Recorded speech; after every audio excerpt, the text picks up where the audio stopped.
Okay, let's get started. Welcome to lecture 3 on the PCP course.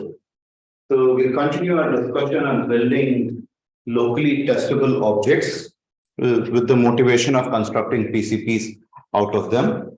So last time we had seen that if you want to construct PCPs, you need this object which has you need some property which is locally testable. And we're asking which properties have such features. And one such property which we studied was the property of being linear. For a function being linear, we designed a linear test for it. And then we used this test, linearity testing. We gave two different analyses for it. One was the analysis due to the original analysis due to Blum-Lobe Rubinfeld modified by Coppersmith. And then subsequently, we gave a Fourier-based analysis due to Bellare, Coppersmith, Hastad, Kivi, and Sudan. Having done this analysis, we then showed how we can use this local testable property to actually construct a PCP out of it. We this was just testing whether a property was linear or not. Then we managed to convert any NP-complete problem. In particular, we took circuit SAT and transformed it to another proof, an exponentially longer proof, but which was the main thing, which was a constant query testable. That is, we could come up with a PCP for NP in which the number of proof bits the verifier needed to test was just a constant number, some 14 or 16. The unfortunate aspect of this was that the only bad thing about it was because we were using linearity testing in the heart of this. Linearity testing implies that the underlying code we are using is the Hadamard code, also called the Walsh-Hadamard code. This code has very bad rate. It has an inverse exponential rate, and this reflected in the PCP we constructed. The PCP modified, the PCP transformed the NP proof into a proof which was exponentially longer. Actually, one order of exponent came because of the Walsh-Hadamard code, and then furthermore, this was not sufficient. We had to write in quadratic constraints. We had not just needed the Walsh-Hadamard encoding, we had needed one further encoding, which was a quadratic encoding, and that actually gave proofs which were 2 to the n square long. So what we will try to do, so this was because we worked with linearity testing, which was a bad code with respect to rate. It is a great code with respect to testability. Number of queries is constant, it's as good as one can get, but it was bad with respect to rate. So now we'll ask question, are there other codes which are also testable but perform much better than linearity with respect to rate?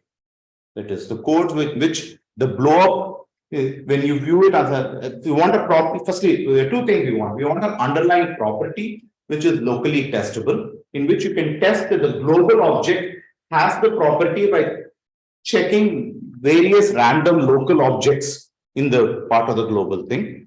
For example, this is what happened in the linearity testing. To check that a function was linear, we checked 3 random bits. These were the marginal at every bit was uniform, but yet the 3 bits were correlated bits. We picked x, y, and x plus y, and then checked that this triple satisfied some condition. We want a similar property like this. We want a global property, but we want to be able to check local strips of it. And using these local strips to verify that the global property is satisfied. And we also want this property to have the feature that the underlying code under it is not a code with very bad rate. Hopefully, we would like to get codes with inverse polynomial rate. It'll even be better if you can get code with constant rate. But to begin with, let's start with inverse polynomial. So request this one. The last time, what we had seen was linearity testing.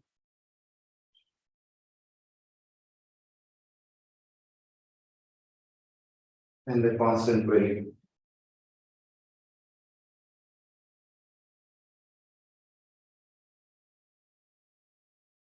PCP based. Right. The pluses of this construction was constant query.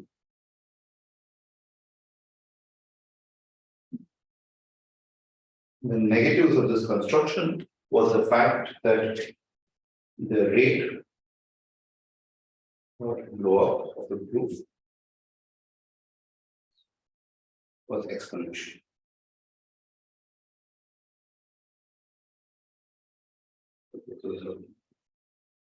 You say rate blow, it's the size of the proof. The size of the proof, yes.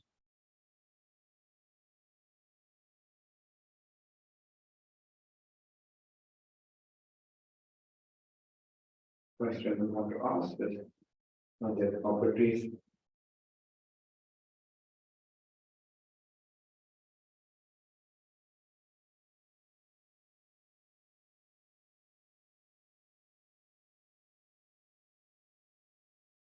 which are locally testable,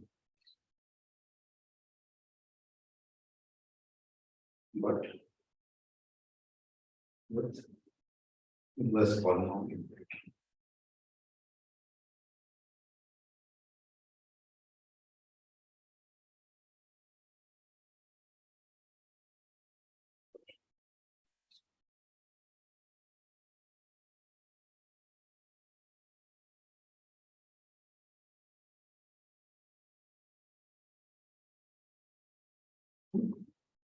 And this is a very natural property, given that you talked about linearity.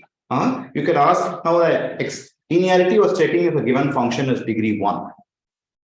Degree 1. Strictly speaking, it's not degree 1, it was purely linear. There was no affine part also. But it's not hard to modify the test which we did last time to actually check degree 1 functions. We came up with a 3-query linearity testing. To test degree 1, you will need 4 queries. You just check.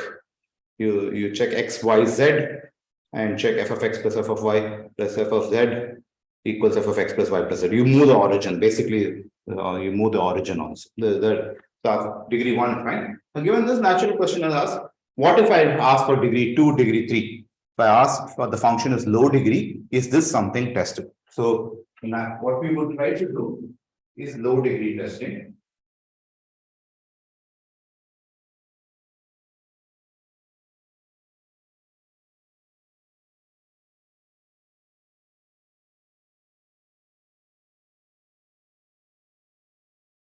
So there will be a natural, there will be an underlying field.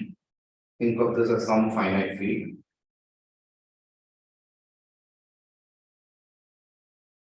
M will be some ambient dimension. M will be the dimension of the space. And we'll be given some function on f, f into f. In particular, you're given this.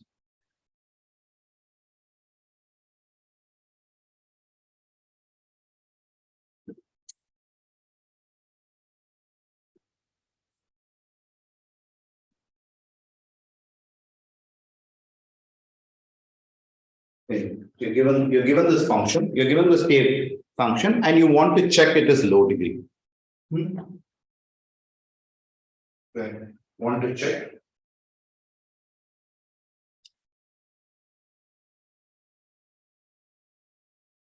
Yes, this is low degree. Now I haven't defined what low degree means. Without querying all of this.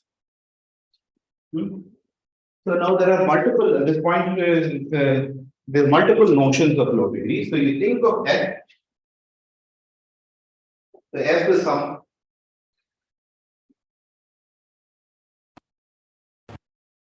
You can interpolate the given function. You can think of f as some function, f of x1, x2, xm.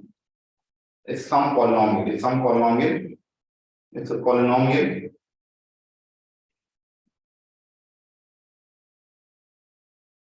of degree at most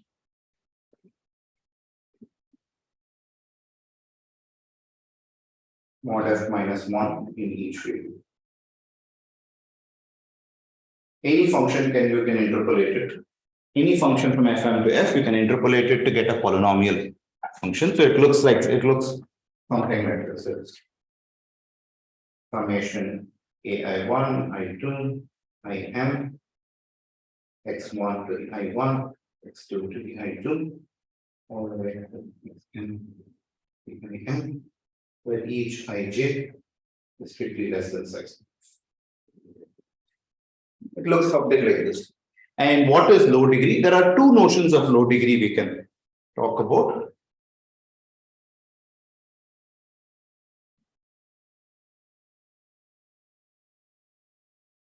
First is the individual degree.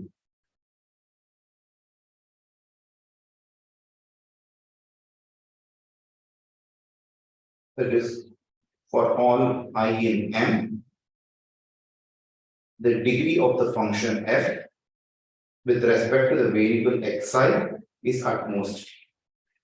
This is one notion of it. That is, in each variable, the degree is bounded much. And then there's a total degree which says that for each of the monomials, for every monomial,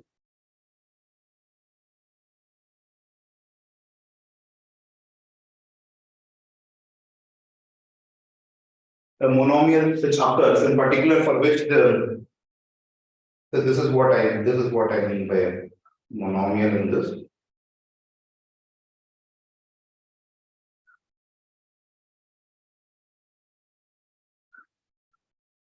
For each of these monomials, such that, but I only care about monomials for which this is non-zero.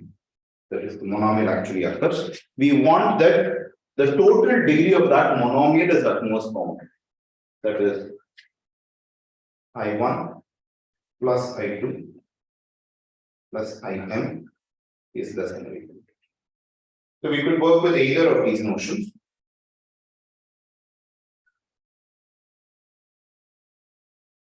And we will in fact work with either of these notions. Sometimes we'll design tests for one notion of low degree, for another times we'll define. When I don't mention explicitly that the individual degree is at most bounded by D, when I say f is a degree D function, typically I mean the second. This one I'm talking about total degree. If I'm talking about individual degree, I'll explicitly say f is a function in which the individual degree of each variable is bounded by this.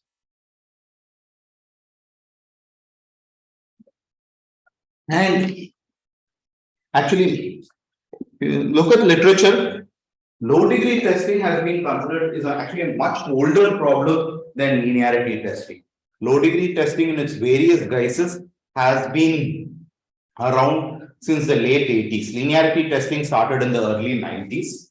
That was VLR proposed it. They came from the context of program checking. But low degree testing has been around. In fact, it has a very rich history. If you look at the entire history of interactive space proofs, that is starting with the work of Goldwasser, Mikali, and Rakoff, and Baba and Moron, which introduced interactive proofs.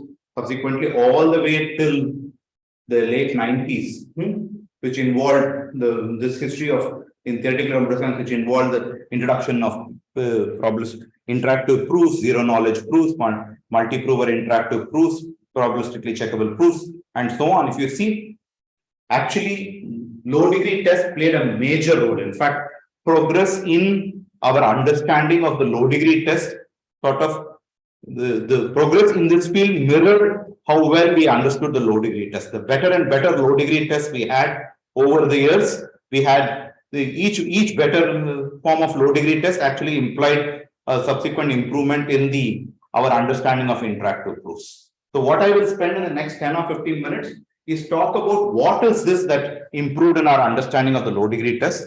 There's something that changed. Then we'll sort of say, when do we understand a low degree test? We'll write it in terms of certain parameters of the test. As we get better and better understanding of these parameters of the test, we were able to actually, these led to better understanding of interactive proofs. But this connection was black box. It's not a black box connection. And so all of these things we do not have it's not a. There's no plug and play. There's no plug and play. So the way it happened was you have such a thing. So first, so the way historically I think it should have evolved is it started off possibly with. So when interactive proofs were introduced, of course, there was no polynomials or anything involved in it. The original definition of interactive proofs introduced it, quadratic non-residue was the prime problem then. Soon, very soon after Goldreich and Micali Micali and Wigderson showed graph non-isomorphism, isn't it? These are all purely combinatorial problems. Then there was this result in which asked how powerful is interactive proofs as well as this one. So there was this result in Fortno, I do not know who else is involved in it. They actually showed that at that point of time, people used to ask a lot of questions about given a particular language, given a particular complexity class, you would ask relativized versions of it. That is NP to the A, NP to the P. I will not formally define it. What they did show that under a random oracle, ONP surely does not have interactive proofs.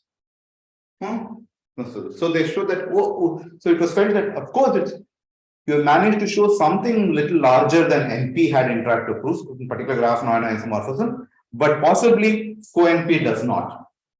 And so it was felt this was not a very powerful class, but very soon, Lund, Fortno, Karloff, and Nissan, while trying to understand the power of interactive proofs, notice that the permanent actually sits in has an interactive proof, and permanent is much higher than CoNP. It's language sitting all the way up to Sharpie, and so this proof, so they came up with this, and that was where I think polynomials entered a big time. In the importance of polynomials in interactive proofs was observed while trying to show that the permanent has an interactive proof.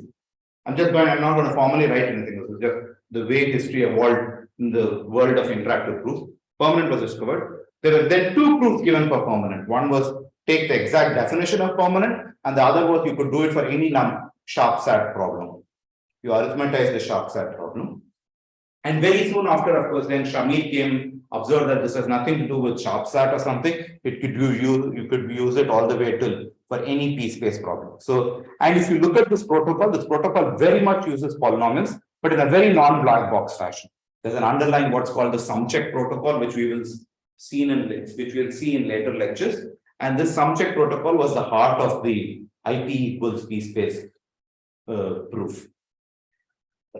So the role of polynomials was polynomials played a big role in these in showing that permanent is an IP, sharp-sat is an IP, and p space is an IP. P space is contained in IP. So the polynomials played a big role, and it was in all of these. If you stare carefully, it's multilinear polynomials. We were looking at polynomials with a large number of variables, and multilinear polynomials played a big role. But after this result, then Bellare, who was it? BJKW. I think this is Bellare, Goldwasser, Killian, and Wigderson extended the language of interactive proofs to multi-prover interactive proofs and asked what can be done in this world. And very soon, here is where Babai Fortno,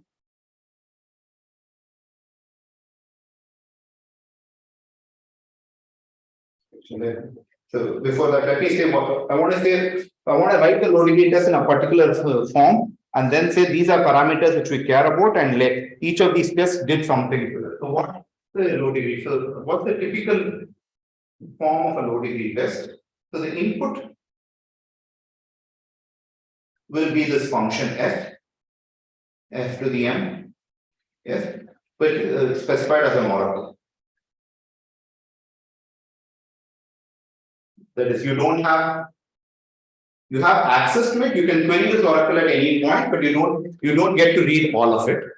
And the test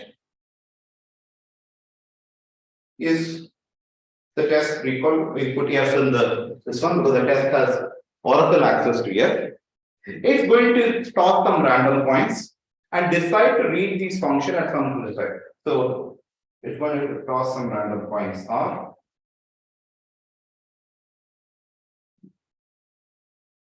Some amount of random points, and based on these random points, decide a set of queries. This queries is a function of r, f, and m. They will also be this underlying the degree parameter. The degree parameter. This could be either the individual degree or the total degree. I'm going to be on this one. Read F1Q.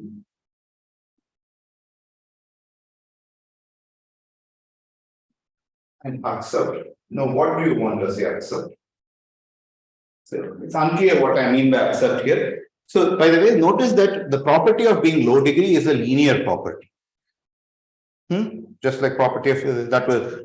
So, what we'll say, so linear, so even if you restrict the linear function to a set Q, it continues, the projected function will continue to remain linear. So, what we just be asking is if F restricted to Q is a valid view.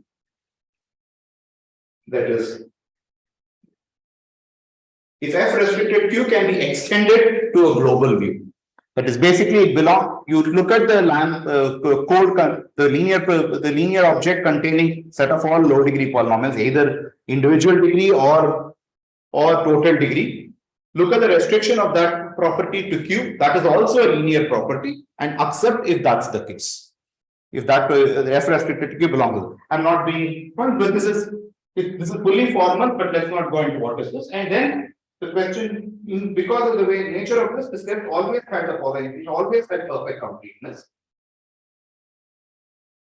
The way this test is designed is always the case that if F is low degree,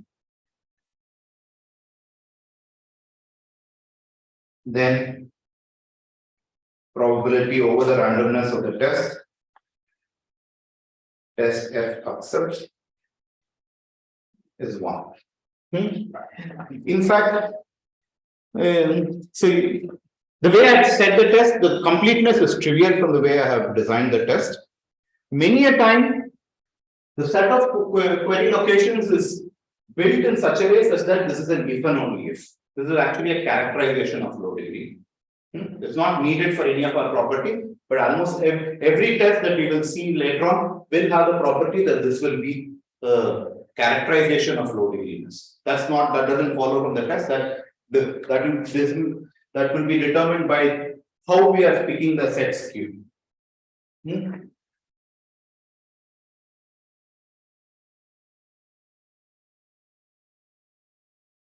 observation of this point for the remark.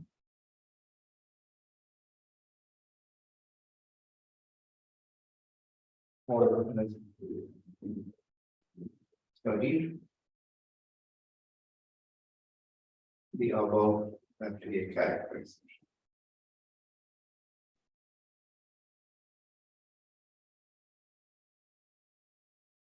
Yeah, right. What is the character? CHT. There's no H after the second C. Really? You know, I like to sprinkle H's everywhere from the characterization of the moodiness.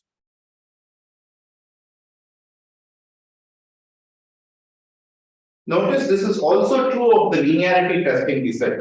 We said that if F is linear and the test accepts the probability 1. What was the test? The test was Fx plus alpha equals f of x plus y. But that was the characterization of linearity. This will never be needed, but almost everything that we have will have this property. So the important thing is the soundness. What do we want of this? We want to say is if the test passes with some probability, then it must be the case that the function is close to being low degree. So we would want some statement like this. That is, there exists some delta naught such that for all delta less than or equal to delta naught, if the probability test F accepts is greater than or equal to 1 minus delta, then F is order delta close to being low degree.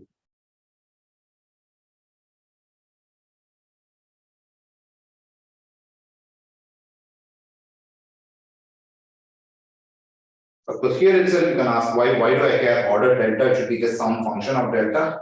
Most cases, the function of delta happens to be a linear function, so I'll just write order delta. This could be a function of delta, need not be order delta. But all the tests that we see will have this property. In fact, some of them will the constant before the delta will actually be 1. It will be a linear function of delta and the constant will be 1. Okay, so this is a simple sort of property I want to prove of the test. And how are we going to understand how good the test is?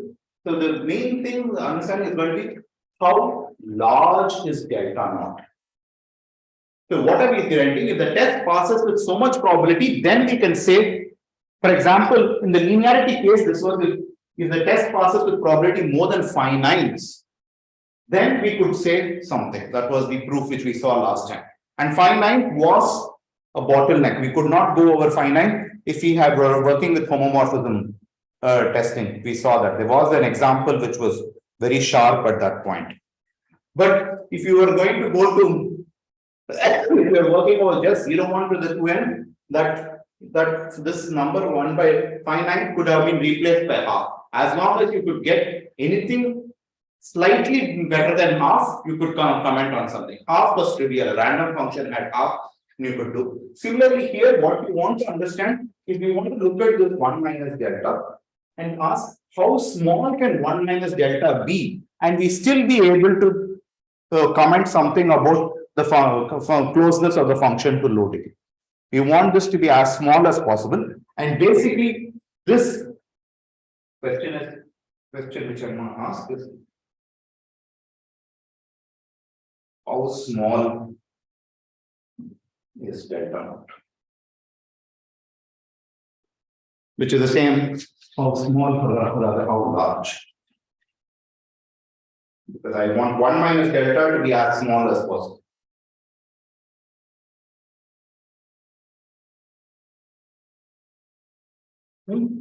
And once we state it this way, if you actually look at the progress in the low degree test, at least on the low degree test, which is it's basically trying to get delta naught to be larger and larger and larger. The larger, so there were several proofs of low degree test, each of which got better and better understanding of how large delta naught could be. So the early tests, so initially there were these multilinear, so inspired by the use of polynomials, especially multilinear polynomials in the showing in the intro in IP equals with so multilinear polynomials. So I think BFL, Babai Fortno, then Babai Fortno unknown.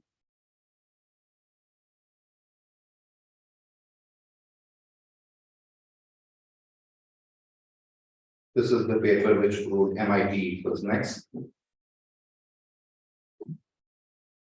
And subsequently, I think one of the main PCP papers, Pege Lobar, but was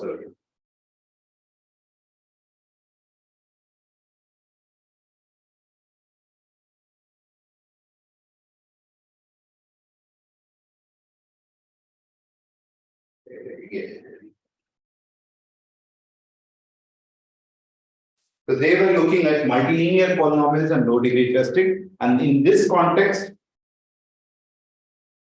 if I'm right, they managed to get delta naught to be something like order 1 over n. No, I think this is correct. I'm not going to. The thing, the importance comes when you move out. So that's the first set. Then individual degree. Multilinear polynomials is in which the degree in each polynomial, the degree in each variable is 1. The total degree might be large, but the degree in each variable. This was, if you look at the proof of IP equals P space and permanent and all, these are the polynomials that sort of come there. They might be sitting in large fields, large dimension and stuff, but they are all multilinear. The individual degree was 1, the total degree was bounded, and you wanted to study such polynomials. So that was what happened in those 3 areas. Then came the first of these results, Arora Safra, they sort of they moved from multilinear to individual degree. So there was a bounded individual degree, and here the main thing they showed was delta naught. They could make delta naught to go as large as order 1 over n. What was it on the earlier result? So I'm not sure. So the multilinear version, I don't know the thing. I think it's on 1 over m there too, but I'm not don't. It's not correct. They studied this individual degree. So this Arora Safra is 92. So from Arora Safra onwards, then total degree was then studied.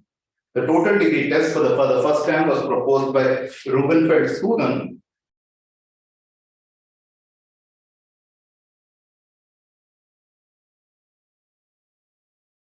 Almost parallel to be in which they got delta naught to be order 1 over d squared. They showed that delta naught could be this. Notice that these are 2 different things. One was trying to say delta naught was small, was not one did not have any dependence on d, one did not have any dependence on m. But still they could not be very large. They were going to 0 as m and d went to infinity. So they were not this one.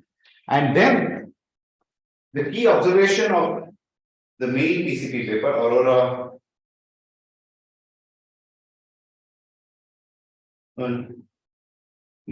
Sudan and Segedi, was you could put both these together. Sorry, so that's actually a total degree.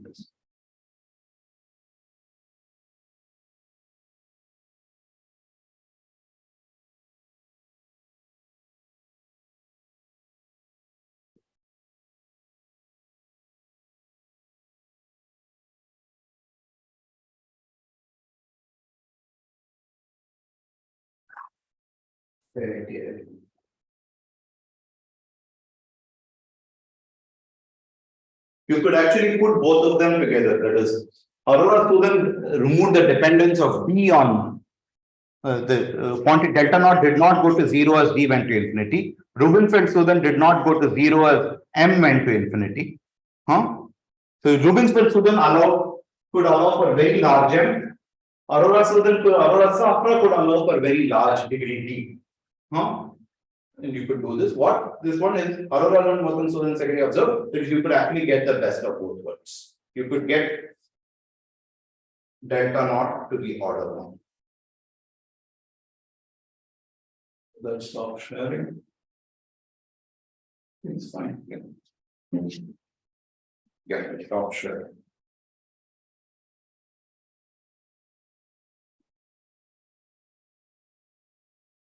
Okay.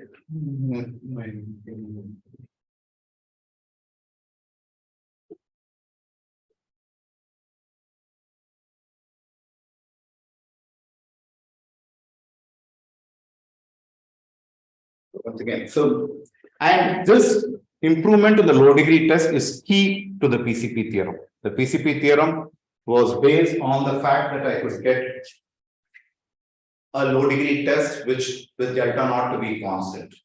That's the key. ALMSS has 2 main components towards the final proof of the PCP theorem. One is this low degree test. Other is the constant query PCP, which we constructed last time. These are actually the 2 main technical ingredients. Why is this? Okay, it's connected.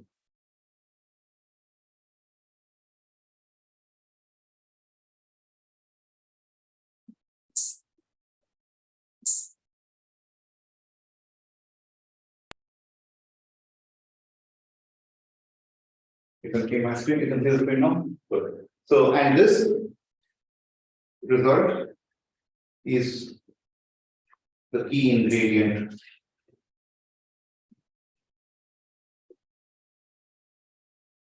the PCP theorem.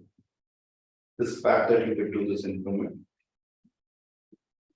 So subsequent to ALMSs,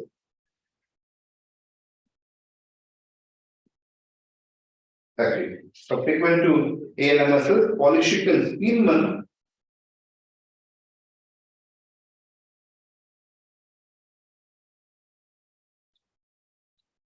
in 94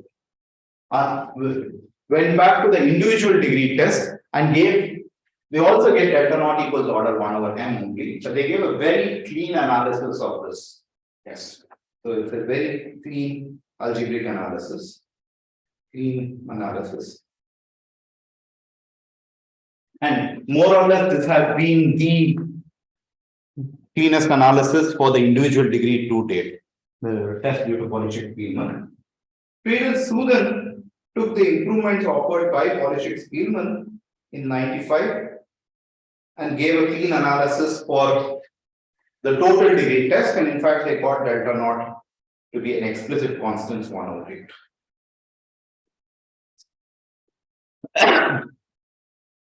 Right. Then there were the subsequent results. Then there was Arora and Sudan much later. Arora and Sudan in 96, which actually noticed that delta naught could be made extremely large. It's not just 1 over 8 as this one. In fact, delta naught could go as large as 1 minus poly in M, T, and 1 over F. So you could make it extremely, you could make it, that is, you could give all, you could always say something as long as delta naught was a number very bounded away from 1. Even if the test, so in this case, notice that the test is passing with very, very small probability. Even then, you could conclude something about how good. And in this case, it is these results in which you remember I said order delta for the out here. Here order delta will make no sense. So in fact, in these ALMS Arora Sudan, the test, the results are the form probability test F. Suppose the test passes with probability more than delta. Rather, these things were of the following form. If the test passes with probability more than delta, then the agreement of rather, let me write it this way, instead of writing as a distance, then there is some low degree polynomial which has agreement epsilon, at least epsilon, minus some poly in MD and 1 over F. This was the nature. So this meant that the distance is actually delta. In the previous way, the distance is the constant in the order. These are the nature of the tests that are Sudan here. And then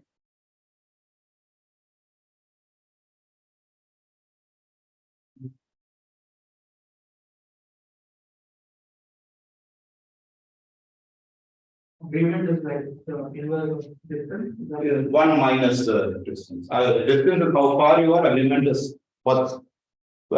Distance is probability. If you pick a random point, f of x is not equal to g of x. Agreement is probably f of x equals 1 minus. It's exactly the other quantity. So it's better to write these in this language. And then at the same time, Ras Safra, this is almost the same result, analyzed, also gave a similar. So both Arora Sudan and Ras Safra do the same one, and we will see both of these. And each of these since then, so ALMS has observed that once getting delta naught to be constant via the PCP theorem, and every subsequent improvement, Polishchuk-Spielman, Friedel-Sudan, Arora-Sudan, Ras Safra, each of them gave us a better statement of the PCP theorem, and we will see this when we construct the PCP theorem. So what will we do in the course? So what I will do is we won't of course cover all these tests, but we sort of do possibly the same. We do cover all the state of our tests. The goal for me right today is to do Rubinfeld-Sudan total degree test, Polishchuk-Spielman, which is the sort of the state of art is still the state of art test for individual degree test. Polishchuk-Spielman, Prahladh, and then one of Aurora-Sudan or Harsha. So the next few lectures will be devoted to trying to understand these low degree tests in its myriad forms. And what we will do is the following. In lecture,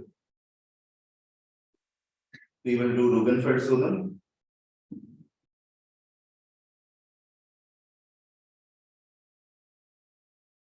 Polishchuk-Spielman.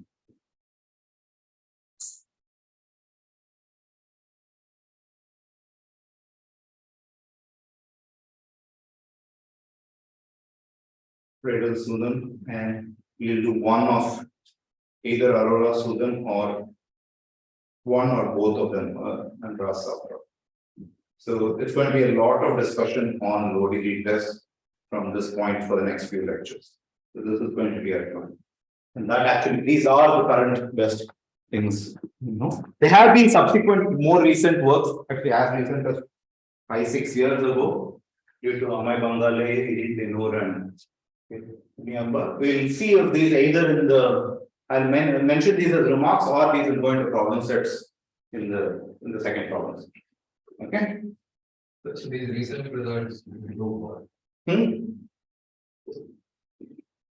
They are So what is that poly MD 1 over F? How small is that poly MD 1 over F? This. That's a generic statement there. So that statement makes sense only when the epsilon is larger than poly MD 1 over F. So what is the best? Take a random function. A random function will satisfy something with some property. It will satisfy, that will depend on what is the Q you are picking, the distribution of tests. There's a property that a random function satisfies it. What we would like is if epsilon is anything better than what a random function satisfies, we get some, we can say something non-trivial about the function is. We still are not to that. We don't yet have such a good understanding of this, but we are close enough. That is, the epsilon is, I think, quadratically large, smaller than what the random function behaves. Yeah, so all the improvements basically can be traced to trying to get a better understanding of how large that delta naught can be. It's all comes to that. So it initially started off with delta naught being 1 over m, 1 over d square, constant, an explicit constant, then going all the way to 1. Now, how close to 1 you can be. So this is just that has been the primary parameter of interest in all of these tests, and we still don't yet have the best result in this. Okay. Okay. So that's all of this was sort of history of it. And in some sense, the reason I said this is the progress in the PCP theorem constructions actually mirrored these improvement in the low degree tests. And this was the case till Dinur's. Every improvement in the PCP theorem happened because of a corresponding improvement in the low degree test. And this was the status till Reed came up with an alternate proof of the PCP theorem. Every improved proof of the PCP theorem involved a corresponding improvement in the low degree test. Till we came up with a completely different proof of the PCP theorem, which did not involve a low degree test.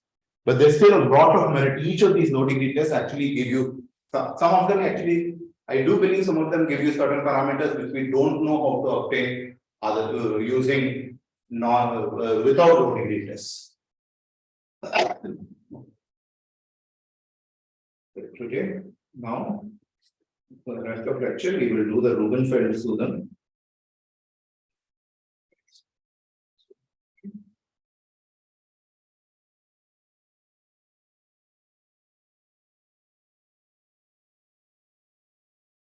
Total.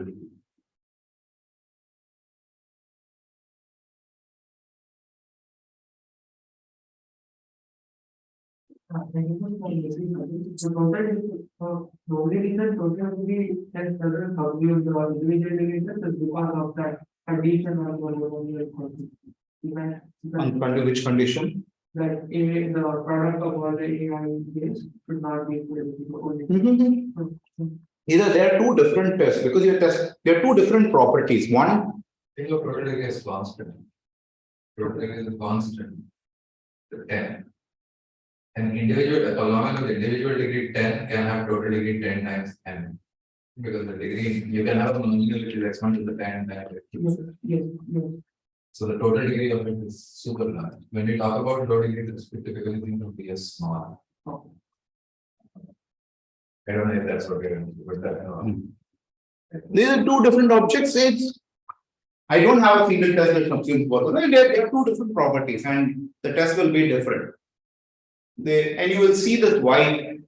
I don't want to say there are reasons why sometimes you prefer the total degree test to the individual degree. The individual degree, I'll come to that later. There's a reason sometimes when you're looking such improvement, you cannot do them with the individual degree test. You will need the total degree test. Eventually, the much later improvements come only with the total. The individual degree test can never go beyond order 1 over n. Whereas a total degree test is one which lets you go better than 1 over n. the small total degree implies small degree, but the other direction. Okay. So what's the Rubinfeld-Sudan test? The Rubinfeld-Sudan test. So if a function, so you're going to use this proper. What do you want to use? You want to check that a function is low degree. You want to check a function is low degree. Function for, let's look at linearity. What was the linearity test? You want to check a function is linear. Linearity was specified by a basic property. Just look at 3 points which are correlated point: f of x, f of y, f of x plus y. And if these 3 properties satisfied some condition, this was true for every triple of such points, then we know the whole function is linear. Question is, we'll ask, is there a similar property that we know for low degreeness, for total degree? This one. What is a characterization? So let's ask, is there a characterization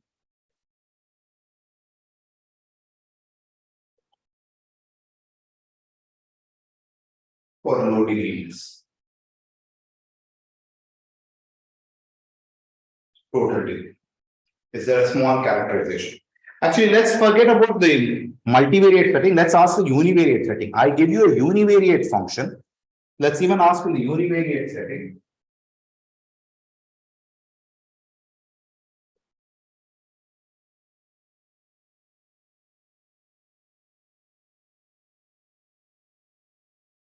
So f is just a function from f to f. I want to say f is of degree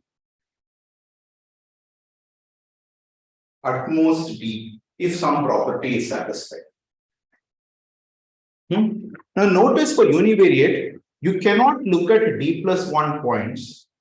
Every d plus 1 points, distinct d plus 1 points will have, we can look completely arbitrary. Looking at d plus 1 point, you cannot say whether a function is low degree or not. Is that right? Yeah, that's right. You need to at least look at d plus 2 points. But once you look at d plus 2 points, there is an obvious test. Take the d plus 1 points, find out the low degree function, that the degree d function that is you get by interpolation, and check that the d plus 2th point actually is the same from what the value of the d plus 2th point is exactly what the low degree interpolation from the d plus first points. So we'll say a slightly more specific form of this. We'll say that if the following is true for all x and y, I'm going to look at f of x, f of x plus y, f of x plus 2y, f of x plus d plus 1y. I'm going to look at the point f of x plus y, f of x plus 2y, f of x plus 3y, all the way up to f of x plus d plus 1y. These are d plus 2 points. They must exist a linear condition. These d plus 1 points should satisfy some linear condition. In particular, we can actually check that this must be true. Summation f of x plus I y. Let's call this sketch.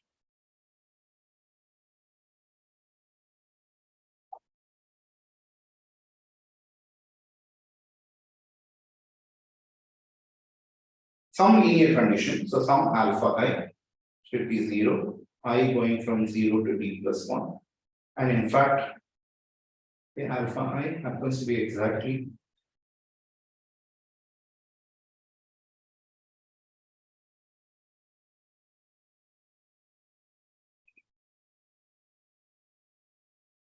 so this is exactly the condition. You look at d plus 2 points.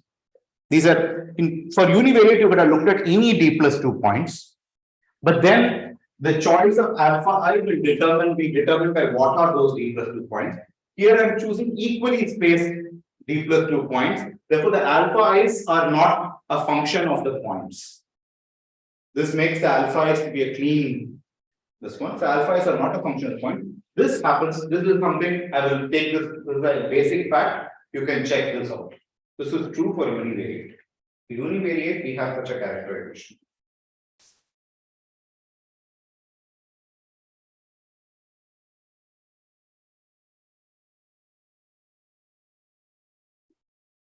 And for this to happen, I need the field size to be larger than or equal to d plus 2.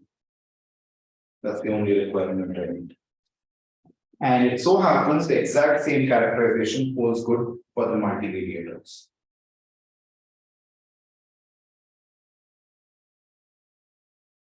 F is a function of f and f.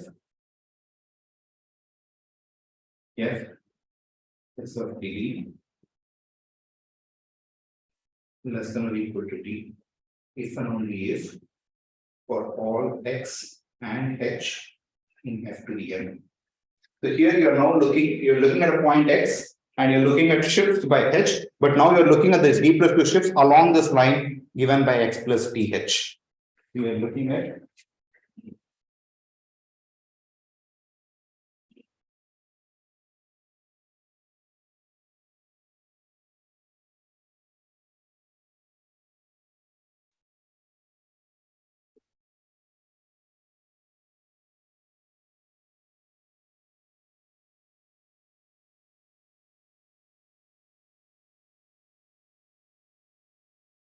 once again this requires mod f to be larger than alpha is the same as above.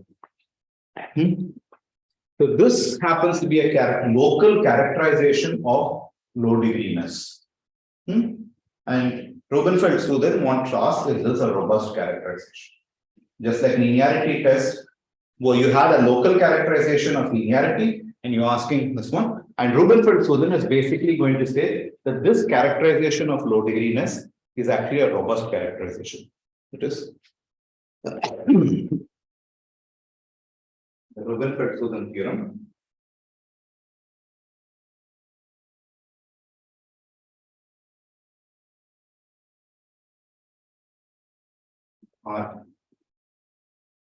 RS basically show the above is a robust characterization. We don't just need size of field to be large. We also need the characteristic to be large, right? No. Oh no, you need 1 second. You need the you need the characteristic to be large.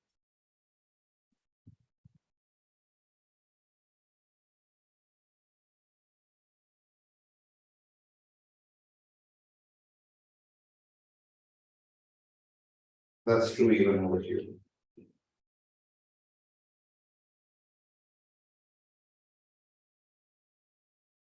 Basically, we want these d plus 2 guys to be actually distinct points. Is it true here also? If you want these points, Okay, we're not. they may just keep over wrapping around.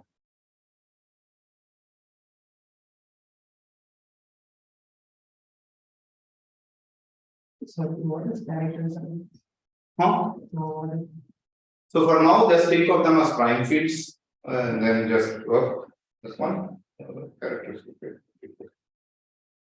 So the issue is that your summation goes from I equals 0 to d plus 1. No. The I edges, I want to be actually reading off d plus 2 distinct points. So if the characteristic is not large enough, this might But if you are summing over, so you're looking on, that's like looking on a line. That's like looking on a line, yes. So if you are indexed it differently, you take. So surely there's something syntactic difference. Regardless of the correct. No. The question would have been instead of this summation, I have summed over f of x plus th, where t is in the field. So then you'll be fine. Then we'll be fine. So I'm not. So yeah, that would be. We will eventually go to that test. Right now, I will stick to this. We will eventually go to that test. So what now is stating is we will now. The reason Rohan and Mrinal's comment is f of x plus ih will not be necessarily all distinct points. These are points on a line in the multivariate and univariate setting. They could wrap around because I'm looking at this sort of f of x plus ih. Technically, I should be looking at t in the field f of x plus th. I should be looking at that, and then I have a different this one. There you would want to choose t distinct. The question is, then the alpha i's are going to be a function of. If I choose all of them, there are several. If I choose just d plus 2 of them, it's unclear if I'm going to get such a clean alpha i's from them. The point is here I wanted something in which the alpha is this one. For right, and you'll see the proof works only because I know the alpha i's are independent of the choice of the points. This proof of Rubinfeld-Sudan. Later on, we will actually eventually go to querying on a line fully. Querying all points on the line. By the time we go to Prahladh, we'll do this. Prahladh, and even in Polishchuk-Spielman, I think we will be doing the whole line. The above is the robust characterization.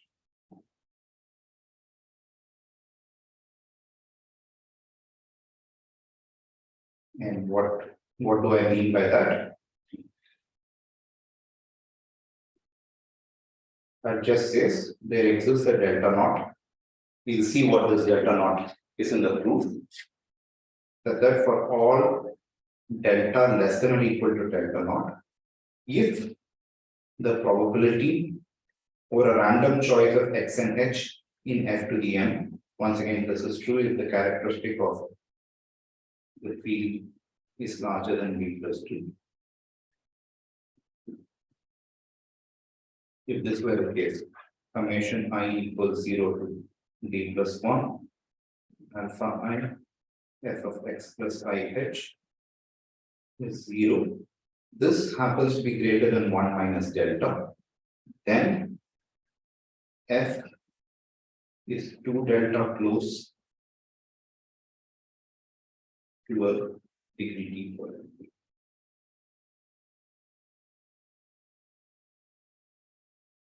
We will fill this delta naught by the end of the proof.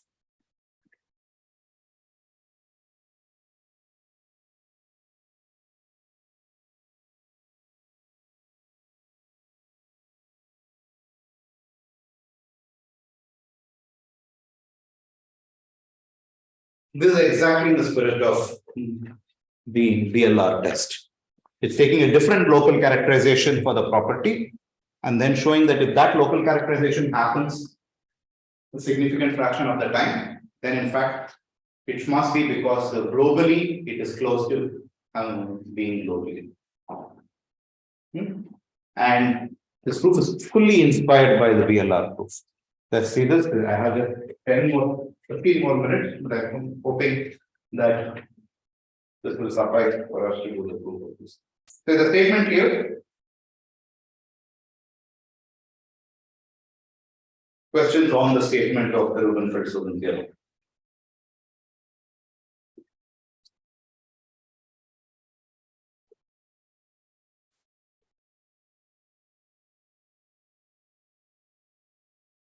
The proof is going to be identical. We will define a natural self-corrected function. How did the BLR thing go? We defined a self-corrected function. For every point, we came up with a new function, which was a self-correction of the original function. We show that the self-correction function is close to the original function f. We then showed that the self-correction function was defined based on some plurality value, but actually it was an overwhelming majority. And then we showed that the self-corrected function is actually a linear function.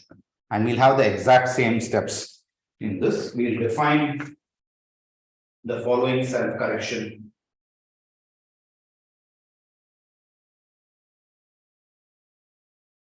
f, we will define g. G is going to be a function from fm to f. And it's fairly natural. G of x.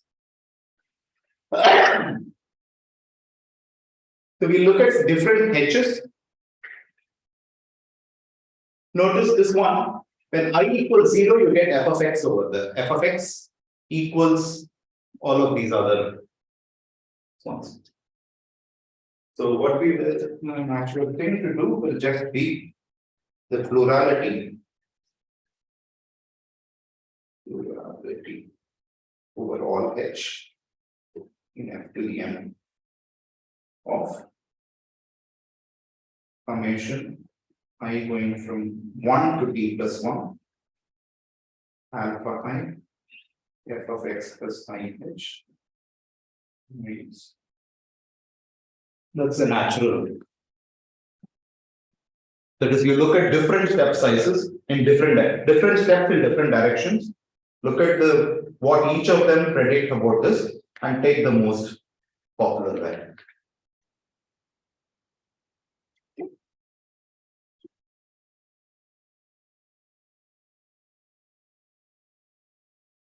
And we're going to have 3 subclaims as before.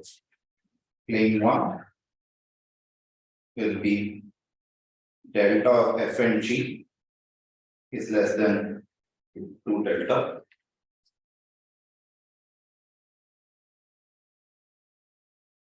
Claim 2 will be that overwhelming majority claim.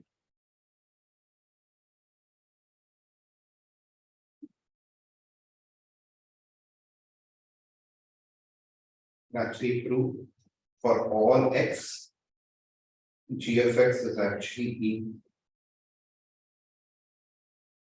We show that probability over a random choice of h, g of x equals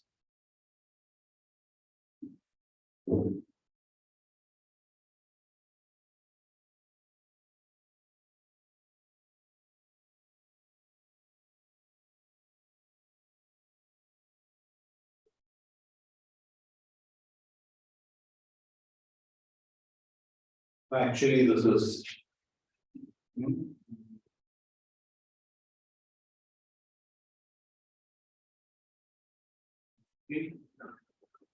delta is smaller than something, then g of x is something.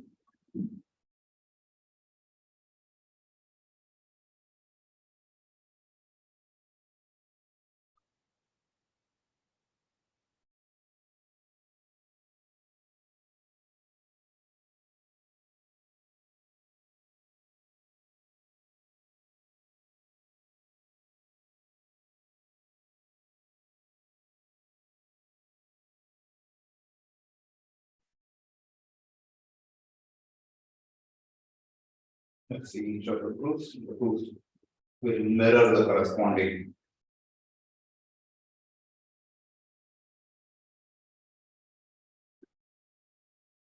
We'll do the same thing. We'll define bad to be set of all those x in f to the m. The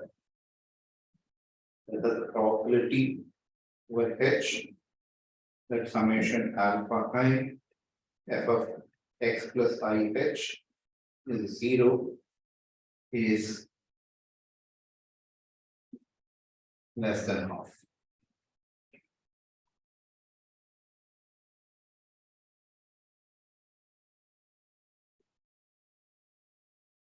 This is exactly like how we did it last for the linearity testing. Notice that if x does not belong to bad, this will imply g of x is equal to You mean 1 over q, 1 over field size? what? Plurality is, why is it 1 over half?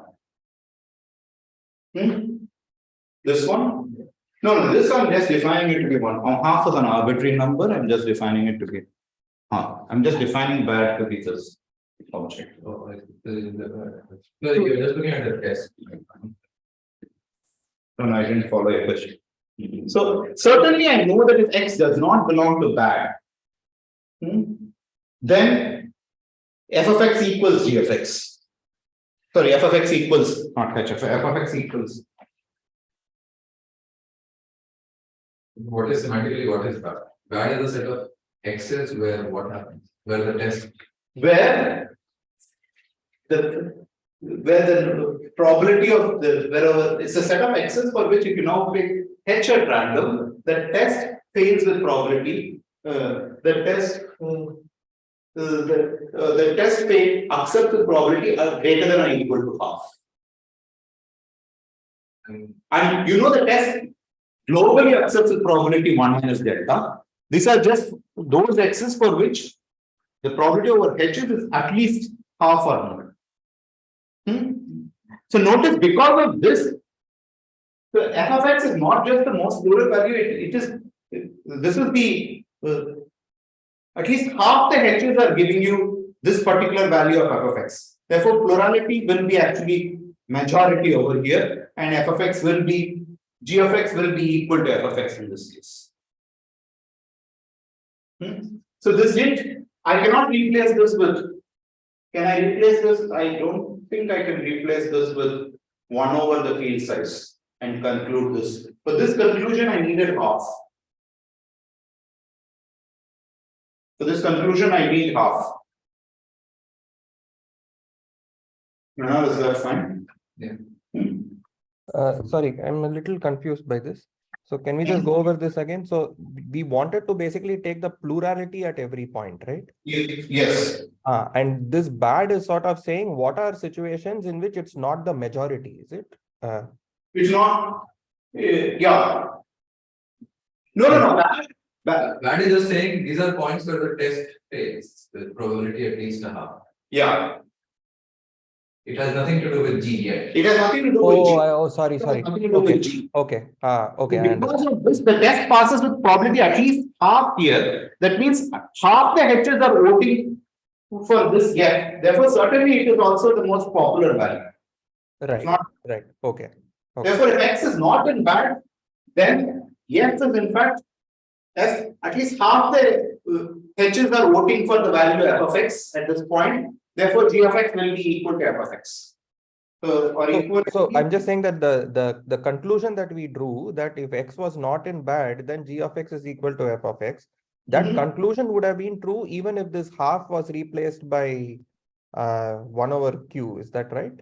No, because then there could be 2 points. There could be 2 guys which are. How do you know that this is the just being larger than 1 over q doesn't make it the most popular value?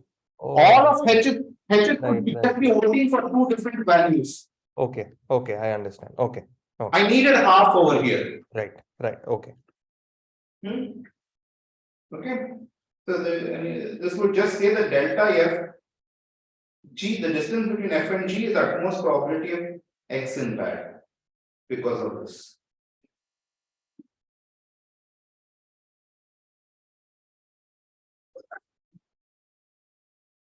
Yeah, but then we are now in good shape. What do we know? We know delta is at most probability over random choice of x and h, summation over I going to 0 to t plus 1 alpha I f of x plus I h is not equal to 0. This is at least the probability x is in bad and probability x h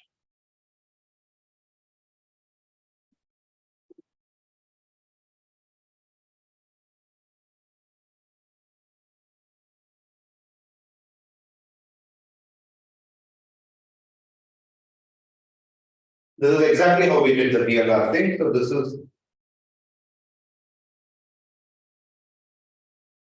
is by our observation, this is at most delta FG.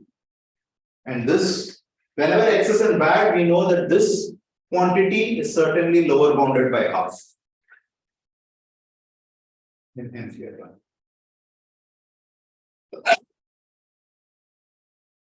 Okay.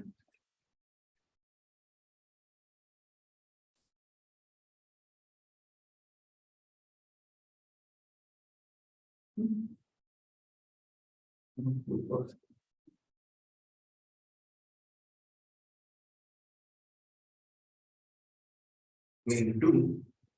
What is main 2? Now I want to show actually. Think of delta as a very small quantity. Eventually, delta is the delta we're going to be setting is like 1 over t square. That's going to be the thing. Therefore, this is still a number close. This is a number close to 1. What we are stating is G is not just the most popular value. It's not even known as the majority value. It's actually the overwhelming majority.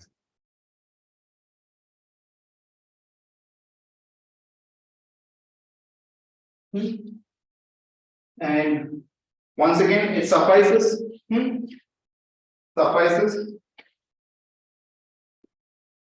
to prove for every h, for every x in x. What did you want to show? You wanted to show the most popular value actually is overwhelming majority. And what did we? How did we do this in VLR? We showed collision. So you pick two h1s and h2. So what we want to show is probability. You pick a h1 and you pick a h2, and you ask summation I going from 1 to d plus 1 alpha I f of x plus I h1 is equal to I equals 1 to d plus 1 alpha I f of x plus I h2. It's sufficient if I show this is larger than 1 minus 2 d plus 1 delta.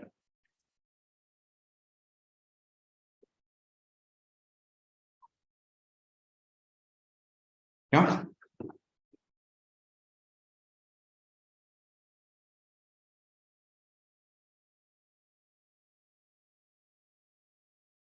Okay. How do we prove this? So let's build this matrix Z, which is in F d plus 2 cross d plus 2. I'm going to build this matrix.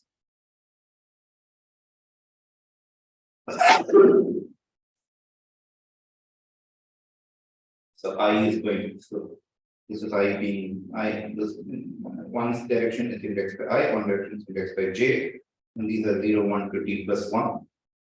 Again 0, 1 to t plus 1. Let's say what is the Zij element. Zij element going to be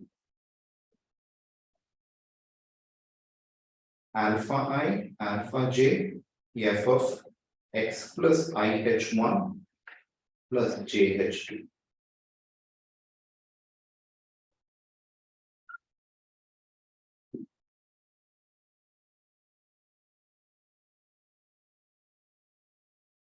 Okay. Let's just define. You soon see why I defined. So this is a matrix. Notice this alpha I, alpha j. By the way, you should check that because of the characteristic of the field, all the alpha i's are non-zero. All the alpha i's are non-zero. So all the coefficients, everything here is just f scaled by a particular quantity fij. Now what I want to say, let's look at what is it that we want to, what is it the condition we want to ask? The condition we want, we are asking for a condition of something like f of x plus I h1. That is a condition which is happening. First row. The first row is asking the sum of these guys. It's a sum of these guys scaled by alpha 0. The left hand, right hand side is the sum of the first column. And we are asking, excluding the 0, 0 element, we are asking is this scaling the same as this scaling? Both are scaled by alpha 0, which is a non-zero quantity. So we are asking, is the sum of the first row, excluding the 0, 0 element, the same as the first sum of the first column, excluding the 0, 0 element? We want to ask this question. Let's what we will show is with proper, notice X is fixed, but H1 and H2 are random. We will show that exclude the first row and the first column. For every other row and every other column, the sum is actually 0. There are D+1 other rows and D+1 other columns. I want to claim for a random choice of H1 and H2. So let's look at row I not equal to 0. This is exactly, and let's look at the sum of the elements. Let that come be, what am I going to do? I'm going to row I and going for alpha I, alpha j going from 0 to D+1, f of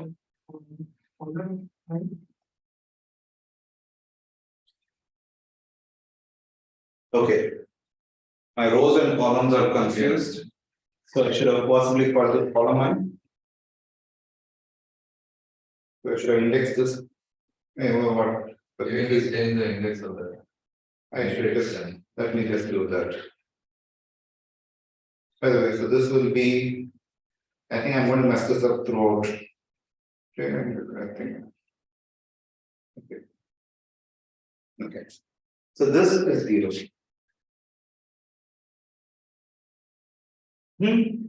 But notice that this is exactly if x plus IH1 is a random this one. So this is like running it on.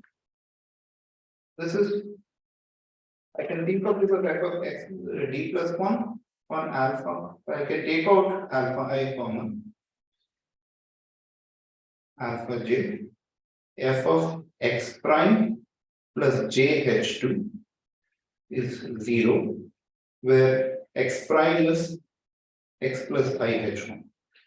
So notice that the probability that Ri event happens, as long as I is non-zero, x prime is a non-zero, x prime is a completely random element. I want to claim probability, this is the event R, Ri is this event. The probability not Ri is at most delta for all I not equal to 0. Okay? So that's exactly the test probability. Similarly, Cj is the event. Let Cj be the event. I don't have to put this here because I'm writing it this way. Cj is the event. Summation I going from 0 to D+1, alpha I, alpha j, f of, and this randomness is over H1 and H2. It's a random element. H1 is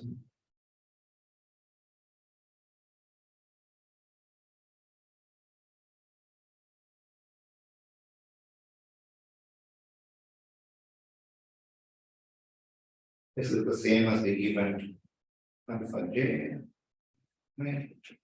x prime plus I H1 equals 0, and notice j not equal to 0 implies x prime where x prime x plus j H2.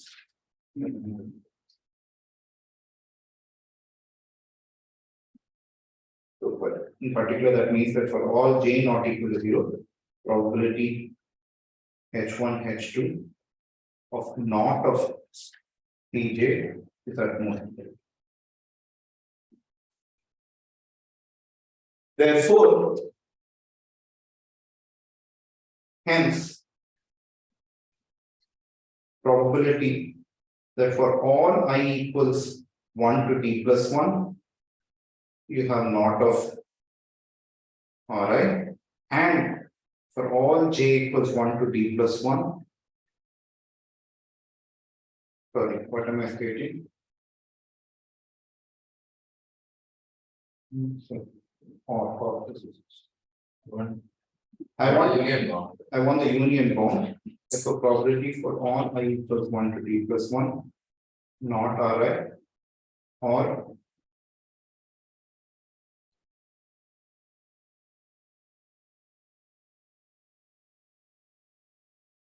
this is less than 2d plus 1 delta. There are d plus 2 rows and d plus 2 column, but I'm leaving out 1 row and 1 column. Therefore, this is the case. Therefore, the probability that and I equals 1 to d plus 1, all right, and j equals 1 to d plus 1 cj. This happens is greater than 1 minus 2d plus 1 delta. But notice if all the Ri's for I, not the first row, and all the CJs, not the second row happen, then it must be the case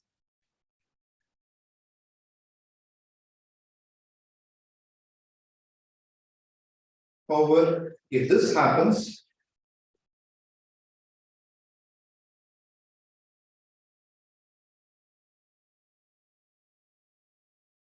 this does imply that summation alpha 0 alpha I f of x plus I h1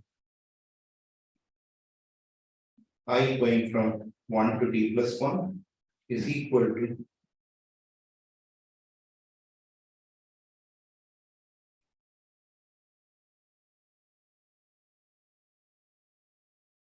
these are just two different ways of it. Okay. And we are done.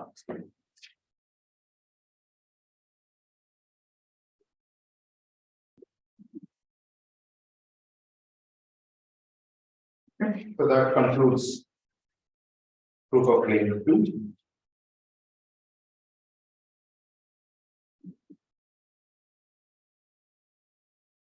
Questions?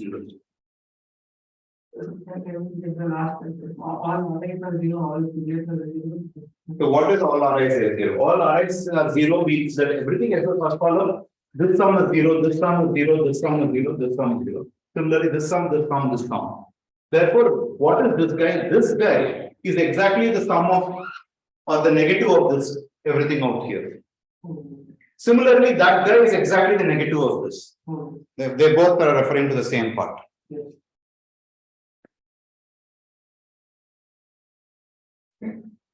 Okay, so here it was important that alpha is independent of x. Yeah, this is where I need the fact that alphas are independent of. That is, I had the same linear condition was involving them, I put it over and over again. And that matrix is really the plane.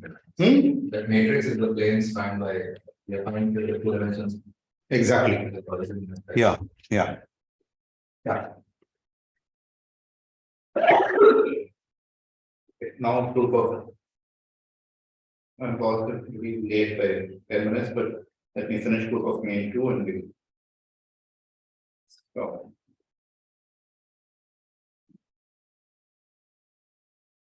Main 3, we want to show G is of degree D. We want to show. So from large collision probability to overwhelming majority, there is no loss in parameter. So last time we had that was because I wanted to show finite is right. This is just that max PA is at least summation PA squared. Yes. Pull that out. So I'm just using. You could in the BLR we did one more. We said that we could actually get it to be a little larger too, and that was more I did it because I had a counter example corresponding to finite. Here I can get, given this, I could get something a little more. The two, but I don't really care for it. So there it was going from 5/9 to 2/3. 5/9 to 2/3, yes, yeah. And 5/9 was interesting. I could have just said 2/3 and finished the proof. 5/9 was interesting because 5/9 was where I had the counter example. To show G is of degree D.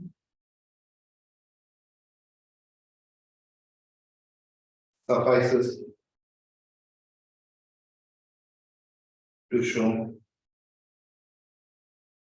for all x and h in f to the m summation alpha right G of x plus I h is 0.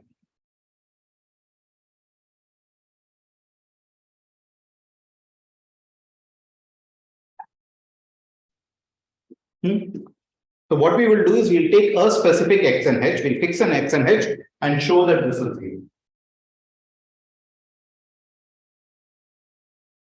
So for every x and h, we'll have to show this. So let's fix a x and h and let's show this quantity, and the proof will be similar.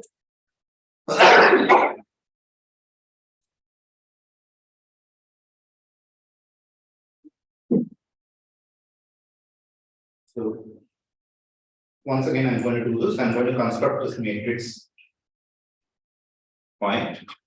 Yes. Again, d plus 2 by d plus 2 matrix. This is going to be sort of interesting. So it's going to be yij. So I'm going to pick at random the matrix. This matrix y will this may. I'm going to pick h1 and h2 completely at random from f to the m, and the matrix will be constructed out of this h1 and h2. X and h are fixed quantities. H1 and h2 will be a random. This one. So the matrix, this matrix will be a random matrix based on the choice of h1 and h2. X and h are fixed. So to be more precise, y of h1 h2 is a random matrix sitting in f d plus 2 cross d plus 2. And what is, I have to define what is, so yij will be, going to be quite clever over here, alpha I, alpha j, f of x plus IH plus j h1 plus IH2. If j not equal to 0, and if j equals 0, this is just going to be alpha I, alpha 0, g of y plus IH.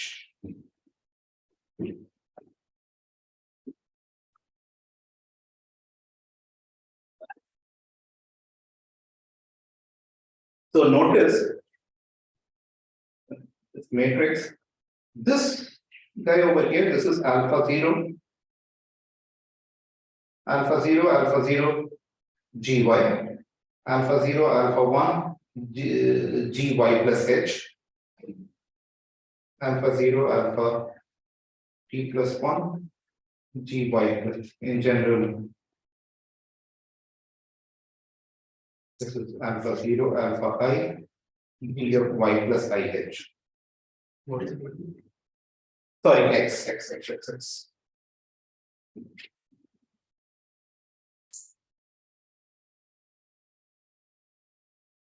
Brother, all I want is, so this is y. All I want to say is what we want to observe is the first column of this matrix sums to 0. This is what we want to infer. The first column sums to 0. The first column, there are no random values. First column is just j is 0. The first column has no random values. What we want to observe is the first column is 0. The way we will show this is by showing every row sums to 0 with probability, with significant probability. Every row sums to 0, every other column sums to 0. This would imply that the first column also sums to 0.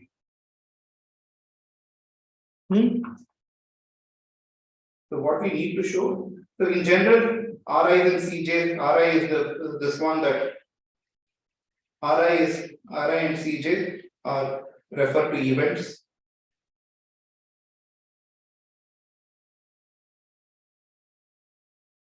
Plus the corresponding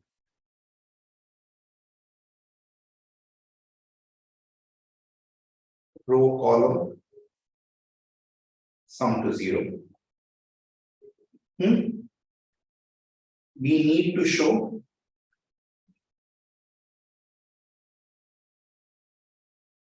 probability of Cj is C0 is greater than 0. If I show that probability of C0 is greater, C0 happening, this is what. Notice that this is over the random choice of H1 and H2. If this is true, it should. No, but the C0 is even which doesn't depend on H2. There's even a non-zero probability that it is 0. It must be the case that this is. Rather, neat ratio, suffice ratio.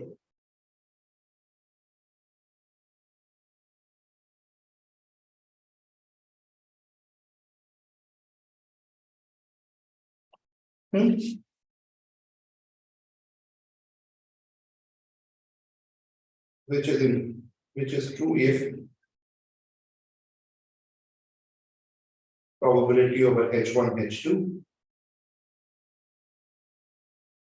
and of Ri, I going from 0 to t plus 2 and j going from 1 to t plus 1, Cj, this happens.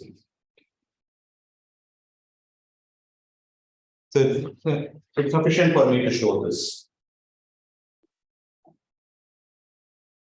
Because some of the rows is equal to some of the columns. But now let's see. What's the Cj? What is this? This is C. What is C? What is the event Cj? The event Cj is just summation I going from 0 to t plus 2, t plus 1, alpha I, alpha j, f of x plus I, f of x plus I h plus j h plus h1 plus I h2 equals 0. So it can go up. Definition. Yeah, it's a quadratic definition, it's not a plane. So G is inside. Huh? What is for J not equals 0? You're looking at f of x plus I h Plus j times, so that is j. Okay. Yeah.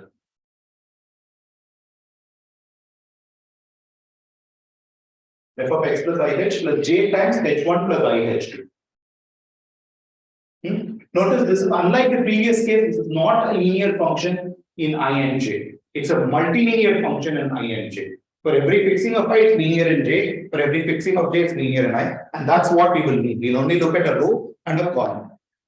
So let's look at columns for which for j not equal to 0. That's exactly this guy. But notice that this is equal alpha j, I equals 0 to d plus 1.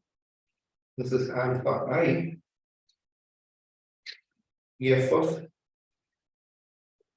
x plus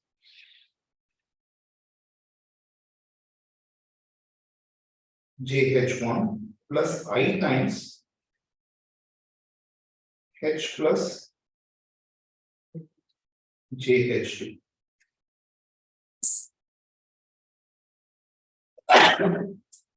Now, x and h are fixed, but h1 and h2 are random. Therefore, this looks like this is a completely random guy x prime. This is a completely random guy h prime. The randomness is that okay? And they are independent random guys, x prime is random, h prime. Therefore, this will tell us the probability not Cj over choice of h1 and h2 is at most dead. This will just come from the test. What is Ri? Ri is the this one that alpha I, alpha 0, g of x plus ih plus summation I going from 1 to d plus 1.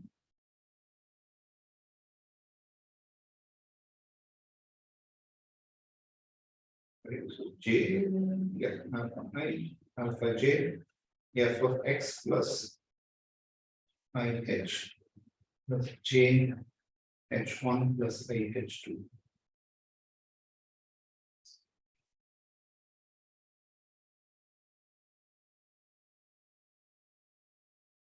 Yeah, but this is exactly this I treat as x prime, and this is h prime.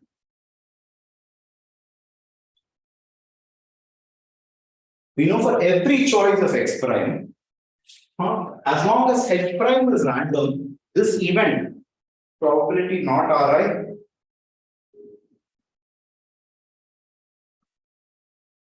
Once again,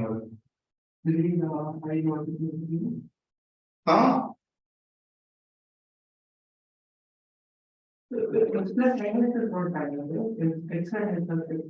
Yeah. I didn't. This is randomness is not over x and h. This is I'm choosing the g for every g is the overwhelming majority for every point. Therefore, for every point x prime, as long as this is random, as long as h1 plus h prime is random, we know that this event happens with probability at most to 1 minus 2d plus 1 delta. This is the definition of the overwhelming majority. Is that okay, Rohan? Yeah. Yeah. So, and that's the evidence. Therefore, hence, probability C. Hence, probability that is not of Ri or I from 0 to d plus 1 or not of Cj. This is j going only from 1 to d plus 1. This is less than or equal to 2 d plus 1, d plus 2, delta plus d plus 1 delta. What is this?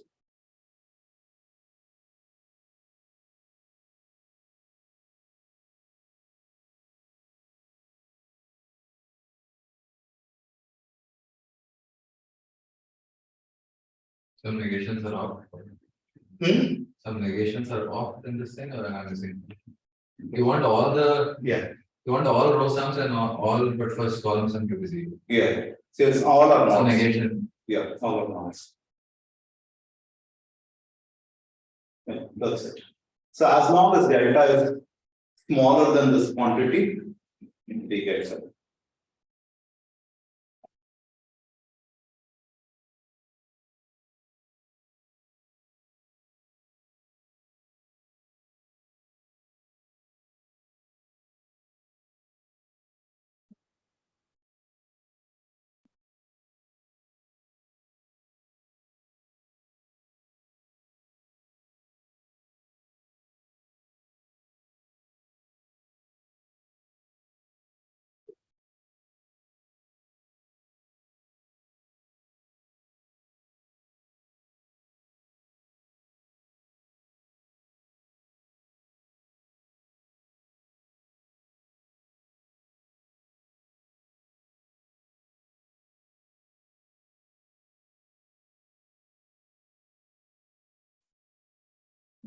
That's it.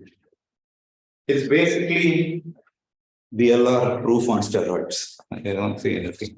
Exactly take the same proof and do it. Okay, so any questions or where we break for 15 minutes?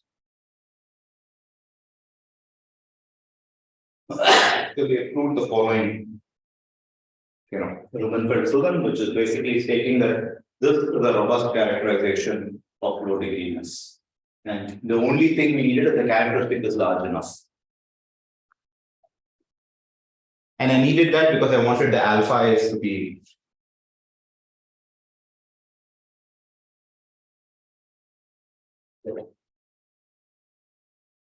okay. Let's break now.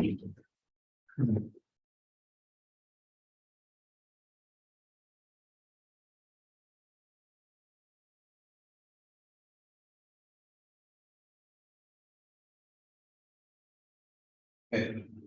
Everybody here? Rohan? Yes. Okay. And Rehan? Good. Okay. So let's resume our discussion. So what did we see in first part of today's lecture? We saw this proof of the Rubinfeld-Sudan, which was a total degree, low degree test. It worked as long as the characteristic was large enough. As long as the characteristic is larger than p plus 2, it showed that there is a local, given this character, if this characterization is true, there was a local characterization for total degree polynomials. And what Rubinfeld-Sudan went ahead and showed was actually this is a robust characterization. Well, we will change gears a little bit. The second part of today's lecture, we will now move towards low degree test for an axis parallel. This one. So what we will do now in second part 2. By the way, is there an analog of the Fourier? Because now characters no longer like this. Huh? Is there a version of this by Fourier? It would be good to have one. I think that so basically the point so what we would need to do such a proof would be you will have to look there is It was clear that linear functions corresponded to character. Now that's not clear. It's not clear. So there you had the nice in DLR you had the advantage that the basis was actually the functions that you were looking for. Now low degree functions are not basis. So you'll run into several things. I think there should be such a proof. We don't have it. There will be some initial steps towards such a proof. There is a recent proof due to Kaufman and Minzer for checking if the total degree is D, F2. And this uses the Grassmann structure and the Fourier analysis in the Grassmann. So it's conceivable that such a proof might actually be like linearizing the problem.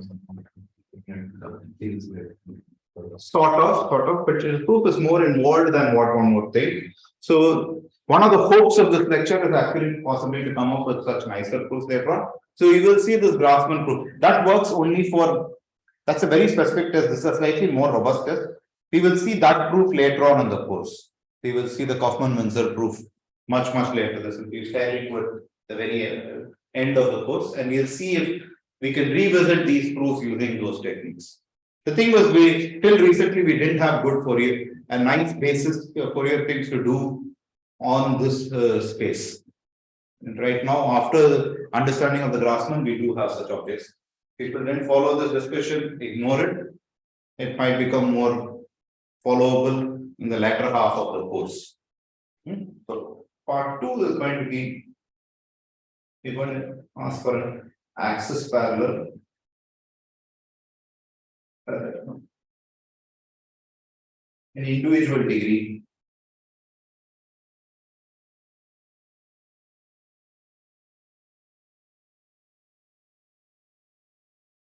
Low degree test.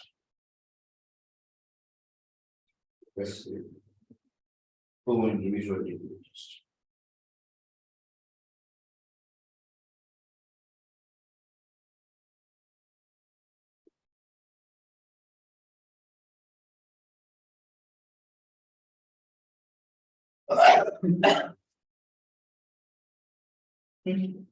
And what's the here? So let's not work over a large dimension. Let's just work over dimension 2 now. And suppose I'm given a function. No, and I want to check the individual degree, the degree of x of f is less than d, and the degree of f in y is less than d. What's the natural test to do this?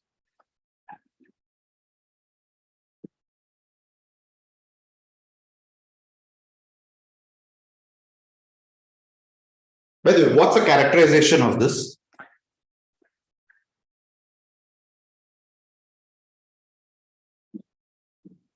So let's ask even firstly, let's ask the characterization question.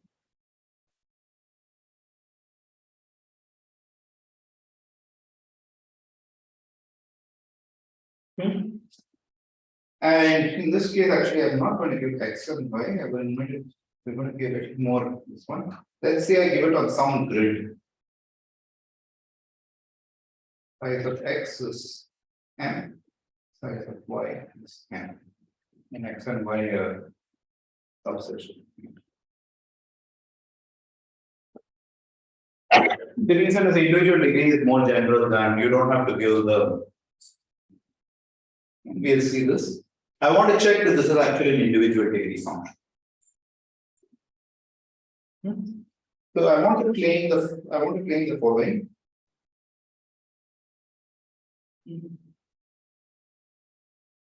The F is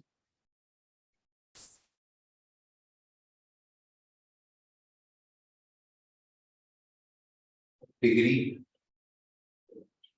Make one definition.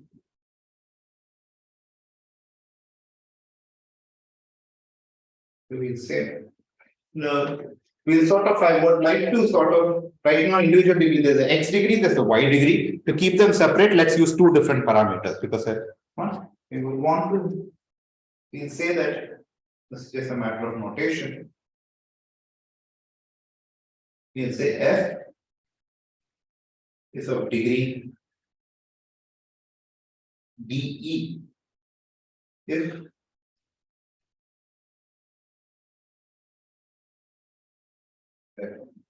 more precise, F is some function from X cross Y to F. We can write F as summation Aij X power I Y power J. This representation is unique if what happens? If size of X is greater than, I want to write this as I going from 0 to D and J going from 0 to E. Is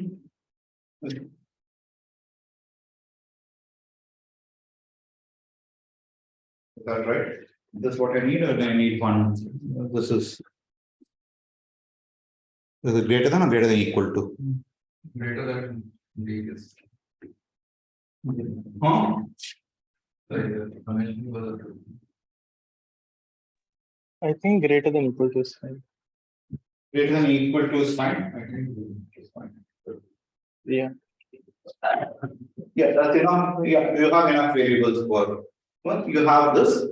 So we will always be dealing with domains X and Y, which are larger than at least one larger than the degrees that we are going to talk about in that domain. In which case there is a unique representation. There's a what did I want to say? I want to say this. Sorry, this is. Let's write it this way. I want to say I going from 0 to mod X minus 1, mod Y minus 1, and then forget about. There is always such a unique representation. There is always such a representation, and this is unique. You want to use some capital X, small x's. For what? Your sets are also X and Y, your variables are also X.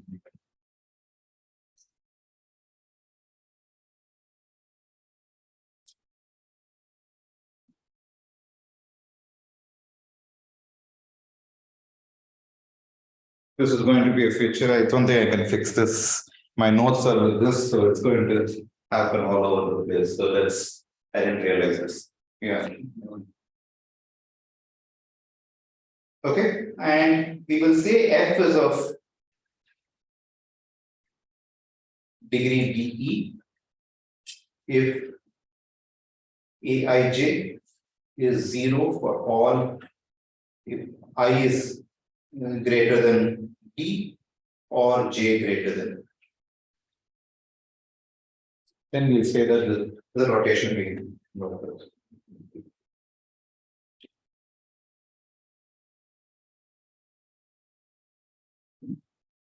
So this makes sense only when B and E are smaller than mod X and mod E.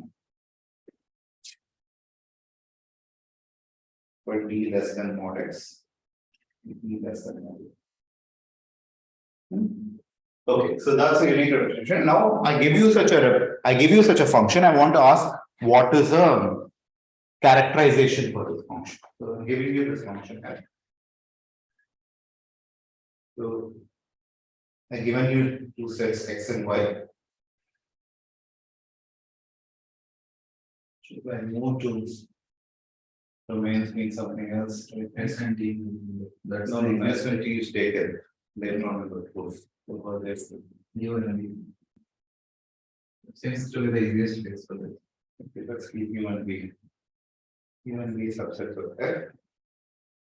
P is less than size of U. P is less than size of V.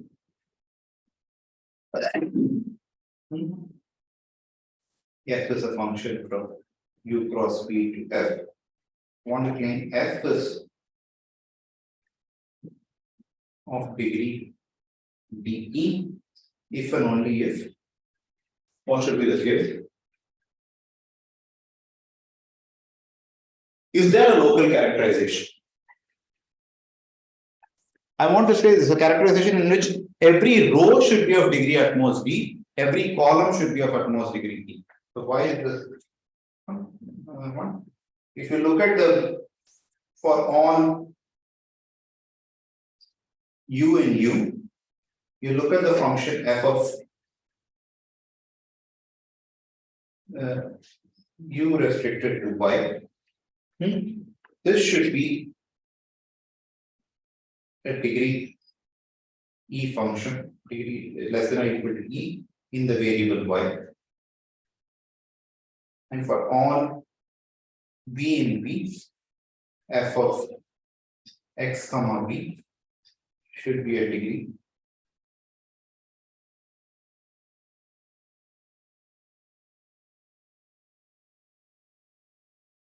you need to prove this. I believe you can prove this.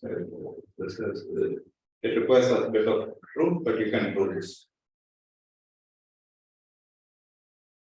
This is do people believe me on this? So I want to say this is a local characterization. To check if a bivariate polynomial has individual degree D and D, it's sufficient to check that on every row it has degree D. I'm mixing up rows and columns again, or every row it has degree D and every column it has degree. And just to check this out, that this is actually a valid characterization. And what we want to do is we want to now ask, is this a robust characterization?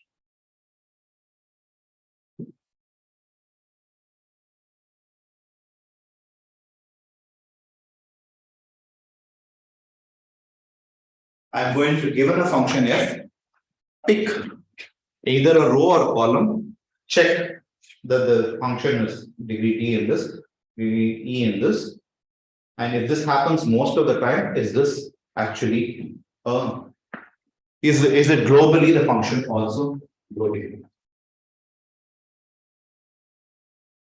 Okay. We will change the game a little bit.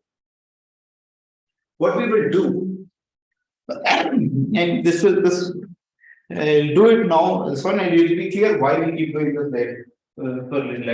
What we'll assume is for every row. So what for every row? Let's suppose we give you. I give you the best fit degree D polynomial, and for every column I give you the best fit this one. So I give you two polynomials. I give you what's called the row polynomial R of x comma y. This is the row polynomial. It's the best fit polynomial along for the row. In other words, for every setting of y. Is that which?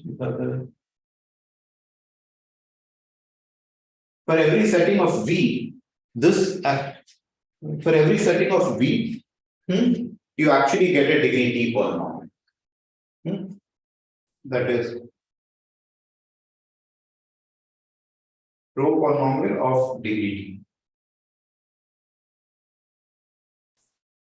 Okay, so for all v in v, R of x comma y, x comma v is a degree D polynomial.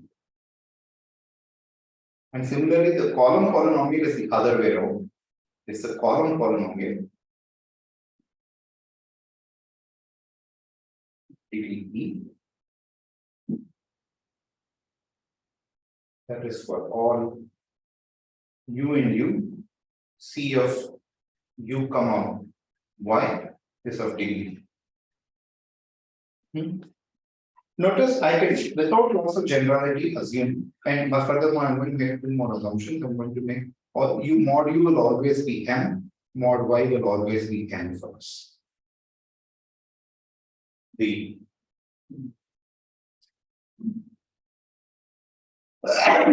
So rho is some, so I can assume that rho is a degree p comma n polynomial, because the degree in the y direction is unrestricted, it can be as large as n, and similarly p is a degree n comma e polynomial.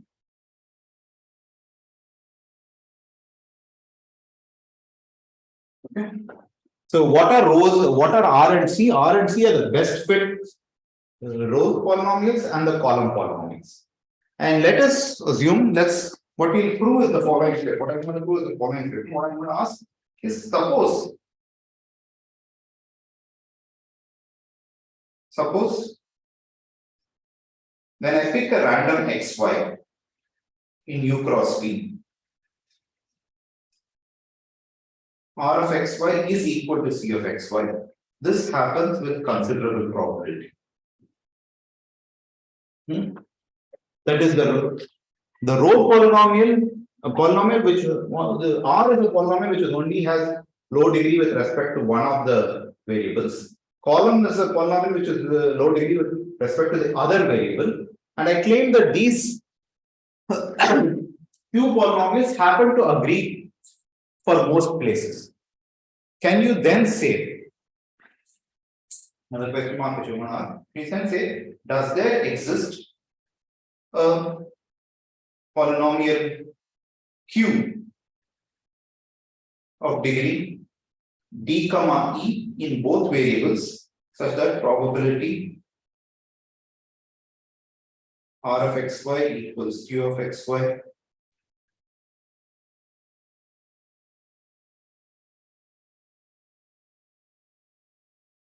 yes. So this is what we would like to say. That is, if locally these two things agree, is there a global agreement? This is not exactly what we wanted because we had an f. I completely got rid of the function f. From the function f, I came up with the best fit rows and columns, and then stating is then f closed. Does this if rho and c agree with each other, does that mean that they exist as Q? We can later see that if you constructed this R and C from an F and the test actually passed with high probability, you can show that this Q will actually also agree with the F. That's one. But for now, let's try to just ask this question. This is the question I would like to ask.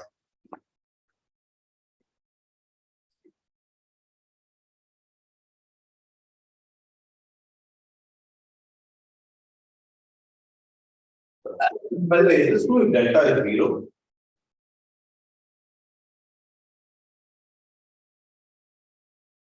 This is just the characterization. This is just the characterization. If delta is 0, that means I give you a function which has degree d along the rows and e along them, because then the row polynomial and the column polynomial are exactly the same function. And I'm telling you that there's one representation in which it has low degree, low x degree in x, and another representation has low degree in y. Then it must be the case that it has actually low degree in both x and y. There's a common representation in which it has this one. So delta being 0 is exactly the characterization. And what we are now asking is the characterization robust in this sense? That is, suppose I had a row polynomial and column polynomial which agreed with each other most of the time, but R's guarantee was only with respect to the x degree, C's guarantee was only with respect to the y degree. Does that mean there is a global polynomial Q in which both the degrees are low, which agrees with both R and which explains R and C? Okay, that's the goal. And lot of the proof, Aurora, Safra, all of them actually study this particular statement. But we'll see is a proof due to an analysis due to Polishchuk-Spielman. It's a very clean analysis.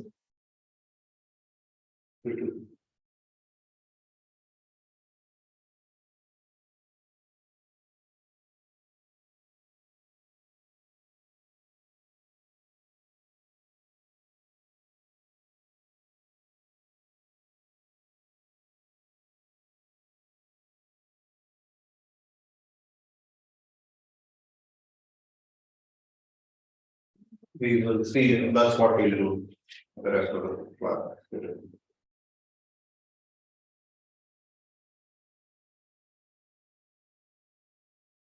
So I will scale the theorem finally at the very end of the book. This one, once we have all the parameters. But let's go about how do we plan to. And the proof is, and their analysis. Their analysis is via what is referred to as the polynomial method.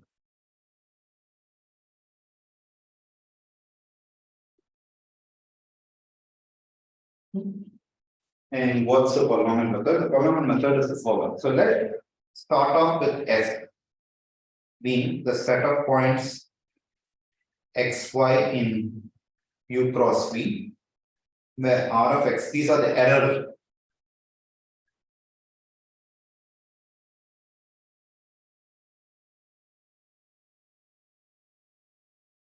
These are the set of erroneous points. Which no.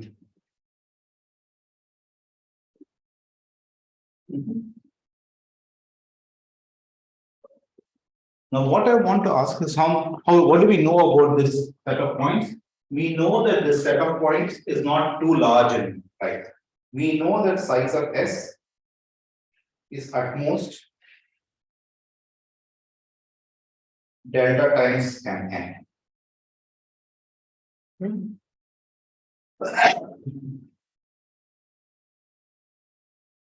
For our analysis, it will be convenient to actually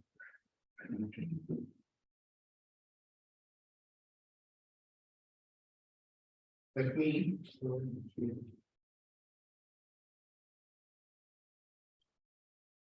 all this theta in all of delta is going to be reserved for something else later on.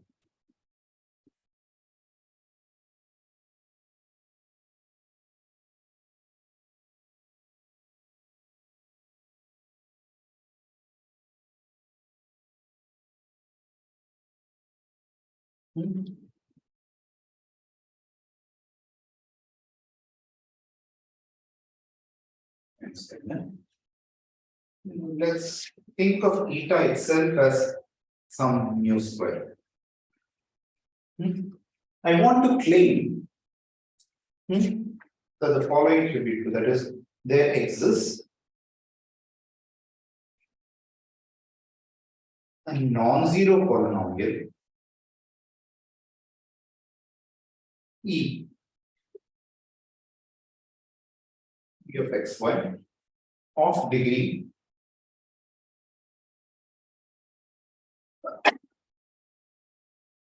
mu m times mu n,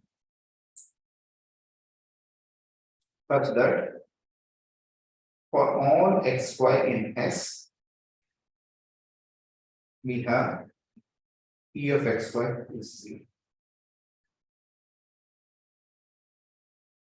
Why is this true?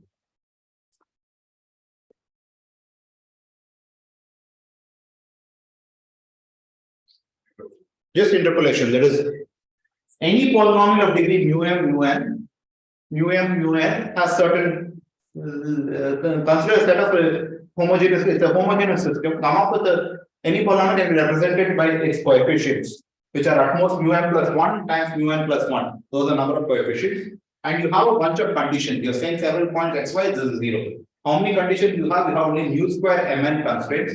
The number of variables is strictly more than the number of constraints. Number of variables mu n plus 1 times mu n plus 1. So that's more than the number of variables. Therefore, there exists a homogeneous system. Therefore, there exists a non-zero solution. So let's pick one such non-zero solution. This is because since number of variables is strictly larger than the number of constraints. Okay.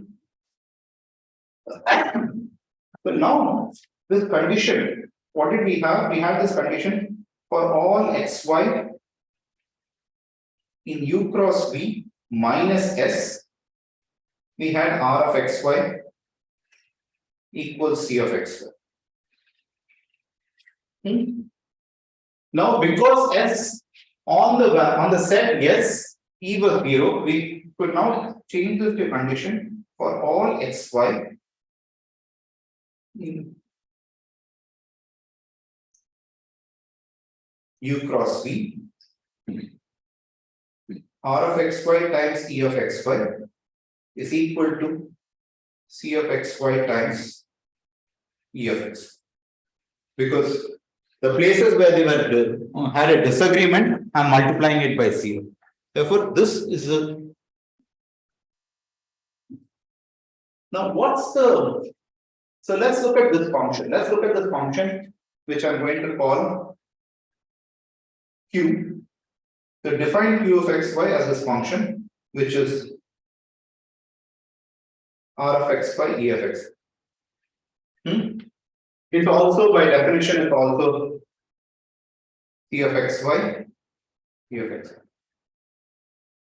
What is the x degree of Q?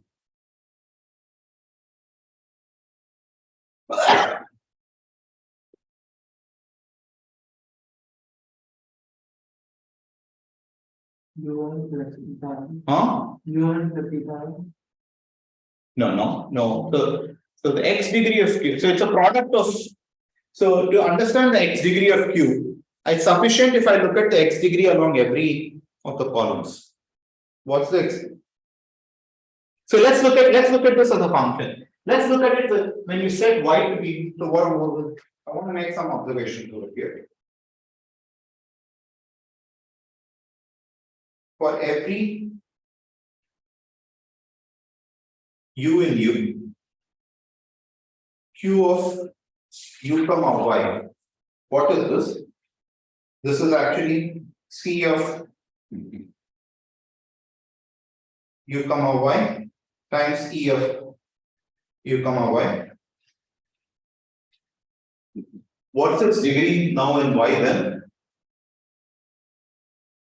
It could get degree E from here and another that mu n from here. So for this, its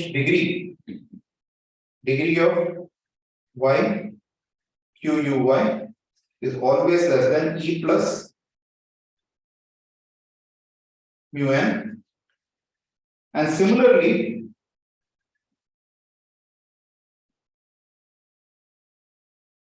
for every v in V, q of x comma u V, that we know by definition is also equal to R of x comma u E of x comma.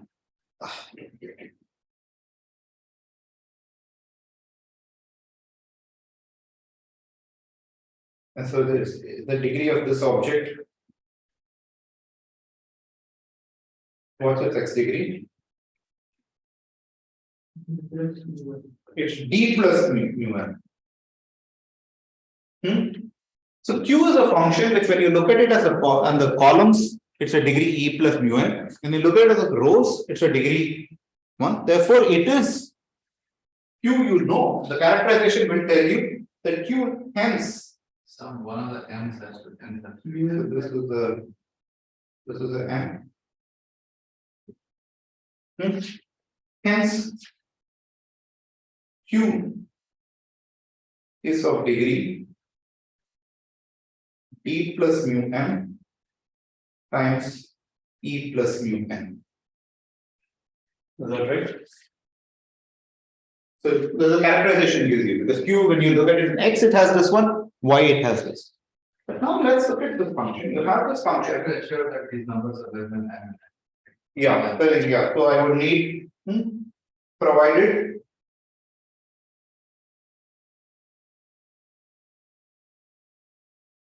D plus mu m is less than m and E plus mu n is less than m. Yeah, I had to carry these constraints will keep carrying. Eventually this will become the hypothesis for Polishchuk-Spielman. It will be some very basic. So what is it? At this point, we now have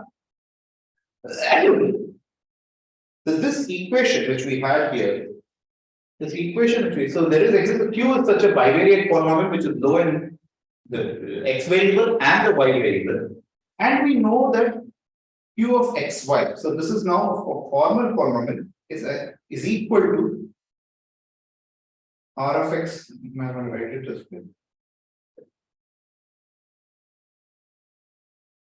No, this is not as formal polynomials. This is just as variables we know. Q of xy equals R of xy, E of xy. I want to bring in Q. No, I didn't want to bring in Q.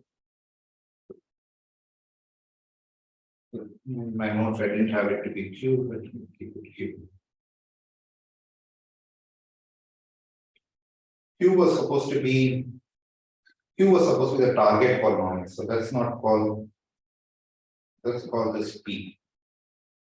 Q was the final polynomial that I wanted to agree with R and this one. So let's call this P over there.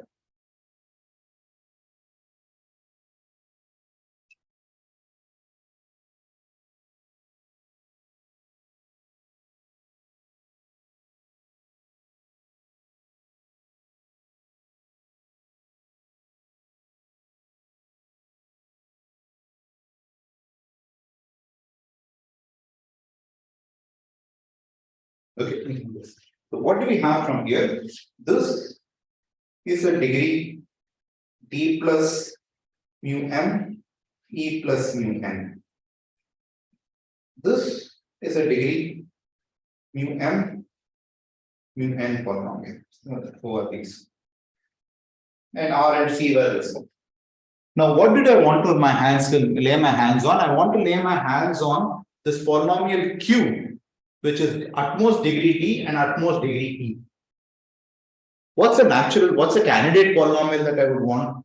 This one. I would like to actually divide P by E, and hope that when I divide it, the x degree, the quotient.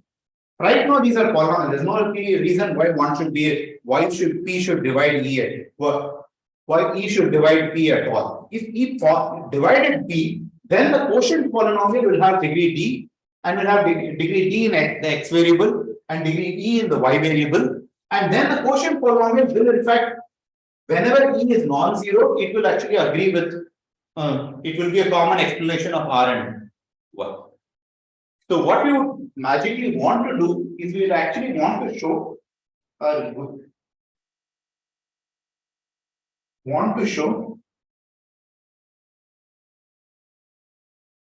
that E divides P formally as polynomials. That's what I would like to show. That's not what we have. We have point-wise, we have P of xy equals E of xy and R of xy equals C of xy, T of xy. Point-wise, we have some equalities that we want to ask. But we can say something more. We can actually say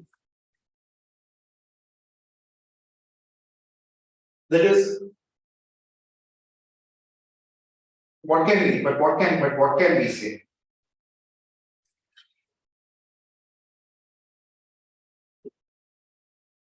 So I want to say that P is a formal polynomial, E is a formal polynomial, and I want to show that formally P by E is also a polynomial. To show that, but let's see what do we have in our hand. Let's fix. We have the following for each U and U. If I fix X now to be U, what do I get? Then I get that this polynomial P of X comma, I get that P of X comma U is equal to C of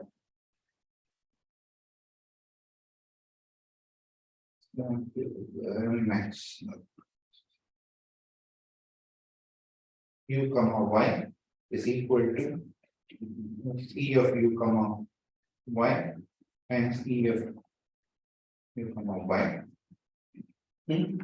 This is true for all y.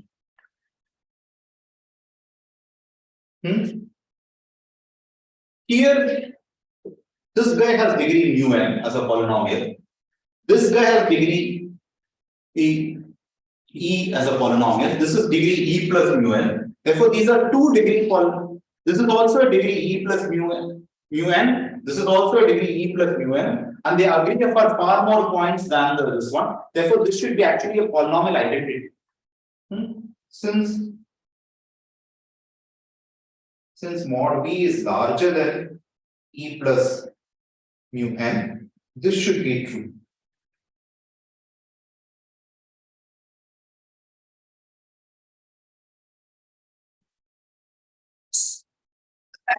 In other words, for every fixing of u, if you look at the new polynomials p and u, the univariate polynomials, that univariate polynomial actually divides this univariate polynomial.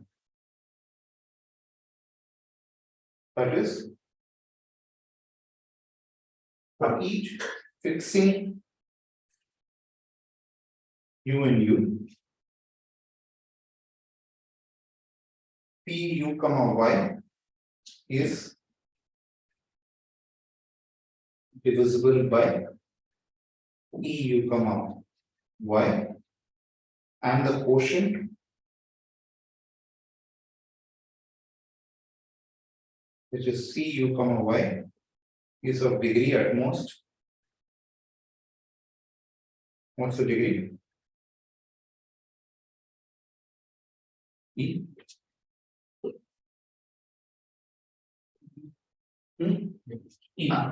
E. And the exact same thing is true the other way also. That is, similarly,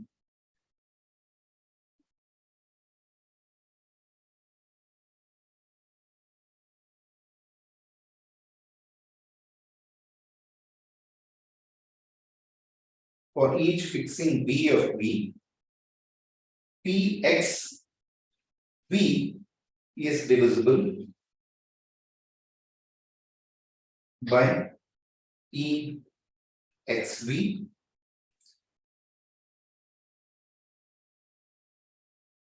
and the quotient r xv is of degree less than infinity. What we want is a bivariate division. We want to show that the p is divisible by e as a bivariate polynomial. What we know, if we set each univariate setting, then actually the division happens. The question is, does this mean even in the bivariate world does the division happen? And that's going to be the problem we would like to look at. Is the question clear? So this is the main Polishchuk-Spielman lemma.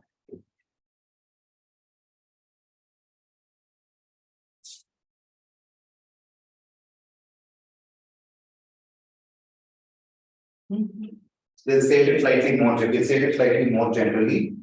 Suppose PE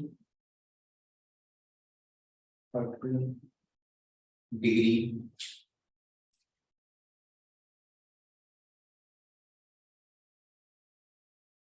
alpha m plus delta m beta n plus epsilon n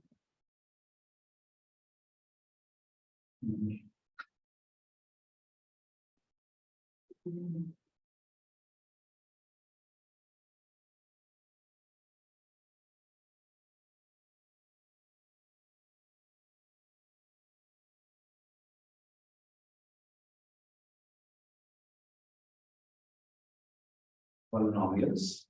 So P is a polynomial of alpha m plus delta m. E is a polynomial of beta n plus epsilon n. Sorry. P has x degree at most alpha m plus delta m, y degree beta n plus epsilon n. E is alpha and beta n. So alpha and beta are our mu's, what we consider mu's before. Delta and epsilon are delta n plus p, epsilon m is epsilon n is e. Such that for all, such that for at least for m values of x,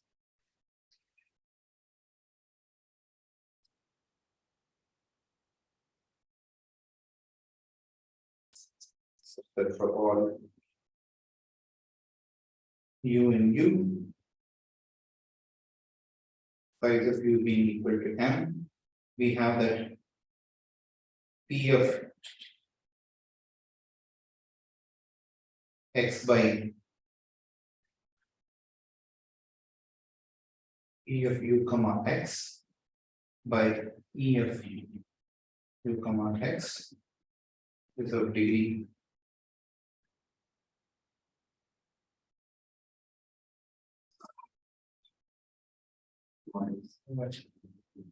is of degree epsilon n.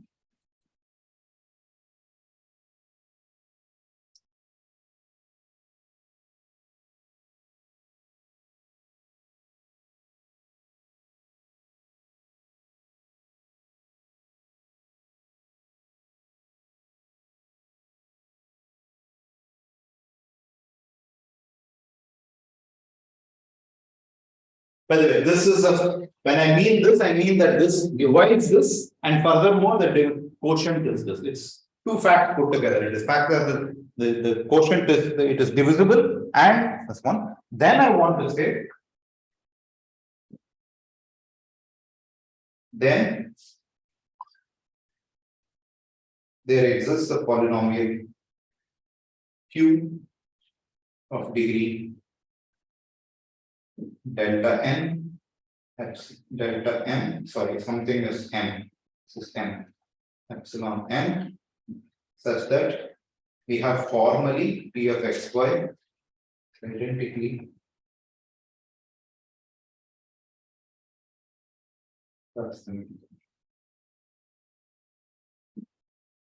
provided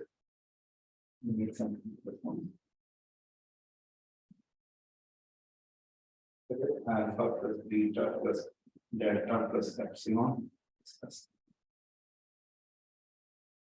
Let's carry this. Polishchuk-Spielman say that given what we have, we can actually, we know for each setting, the univariate settings, p by e's are polynomials. We are asking in the bivariate setting also, does this happen to be the case? Is it like an extension of the characterization? Seems like an extension of the characterization. Yes.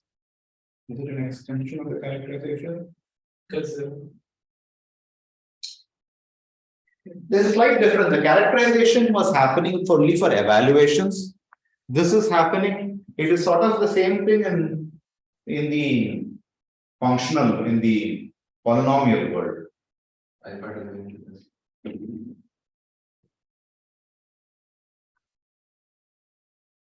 Can I just pause? I'll just get my battery.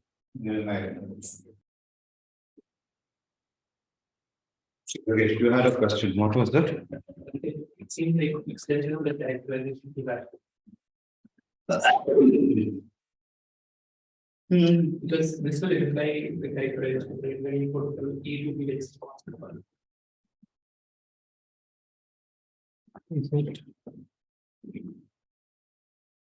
This is an extension of the characterization. It looks very much like the characterization, but it's isn't it? If you look at the rational function, Yeah.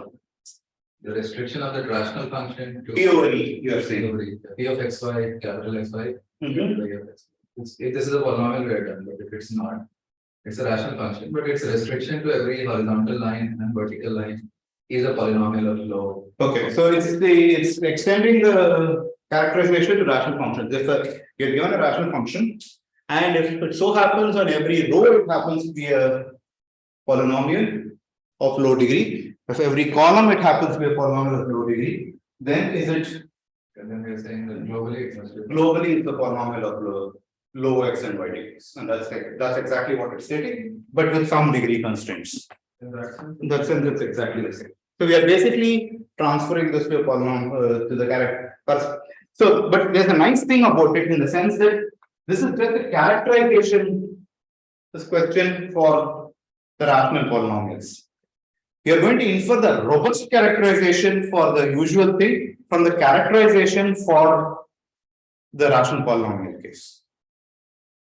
So the rational polynomial case, the characterization itself is so strong that it implies the robust characterization in the usual setting. That's what this is. So for this, can we do something of the form where we, in the first part, we go over delta m plus 1 values of u and interpolate to get a delta m comma epsilon n polynomial, and similarly do it in the second part, and these two polynomials which will be of delta m comma epsilon and degree agree on like delta m plus 1 comma into epsilon n plus 1 points. So they must be the same.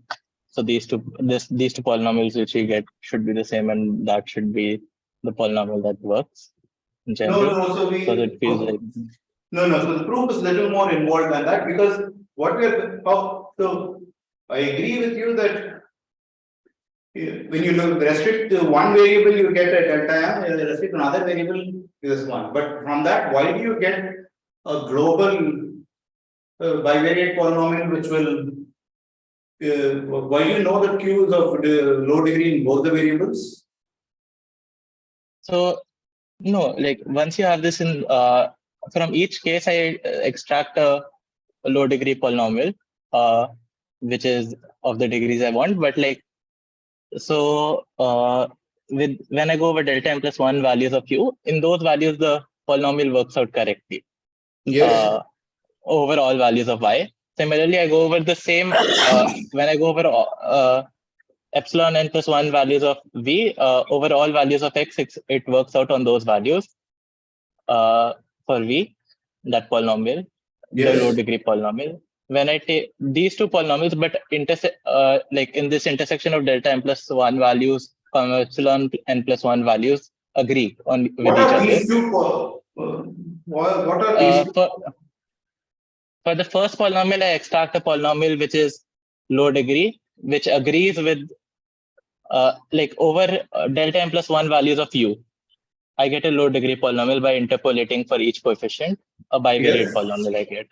I call this my first polynomial, and the second polynomial, I go over epsilon n plus 1 values of v, interpolate to get another bivariate polynomial. Yes.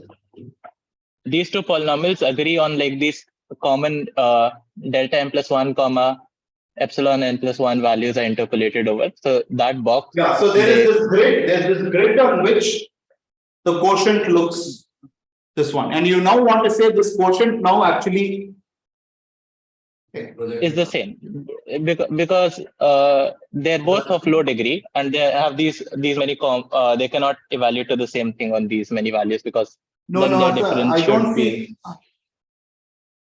I don't see why then right now you when restricted to the grid delta m times epsilon n, I see everything working out, but you need to. Yes, but like they both are low degree polynomials. On this grid, I don't even see what P by E means, because P and E possibly are potentially much larger degrees than on this grid. So agreeing on this grid doesn't mean agreeing on the whole. I am trying to come up with a polynomial. For the first part, when I say come up with a polynomial, I mean when I multiply E with that polynomial and subtract from P, it will be 0 on that particular part I'm working over. No, but this part, the degrees of the polynomials you are considering are larger than the grid size you are talking about. No, so these need not be identically a polynomial at all. It could just be some function which is some polynomial which is a multiple of these roots, because the polynomials which you are looking at are degree alpha n plus delta m, whereas the grid sizes you are looking at are a delta m. Do you see why? No, I don't think so. Why? So I don't know how to. Some inequality below somehow. How's he using them? Yeah.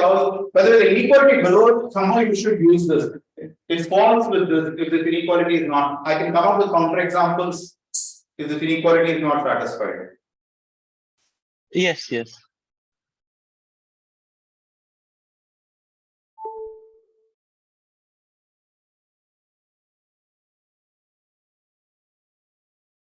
I think that's Okay, fine. think let's put it offline. Think about it and see. Get back to me. I don't see how to do it this way. So, Polishchuk-Spielman devised a different method to do this, and that's what I will talk about right now. There's possibly a qualitative argument like this that goes via result. This statement seems very. Yeah. Well, so there are two proofs for this lemma. I will do one elementary proof. The one via Bessel's theorem will be in the second problem set.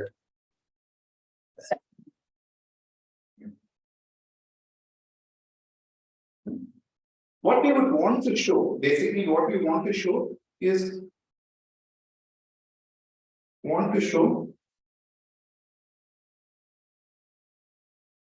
E divides P.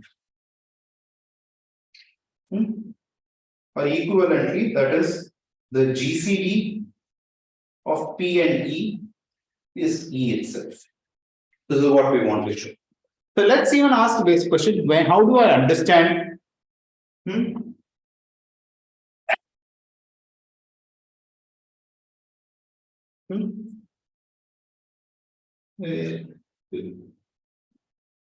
want to understand what do I want to understand? I want to ask: is the GCD of P and D anything large? So let's try to even ask a more simpler question: is GCD of P and D not equal to 1? When is this the case? Let's try to ask us this question. By the way, these are happening in the bivariate. So let's ask a simpler question, and that simpler question.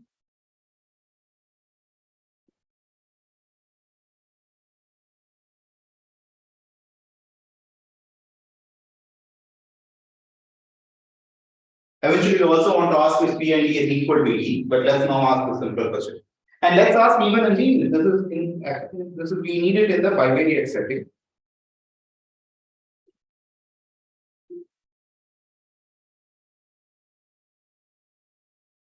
Let's actually ask what about the univariate setting?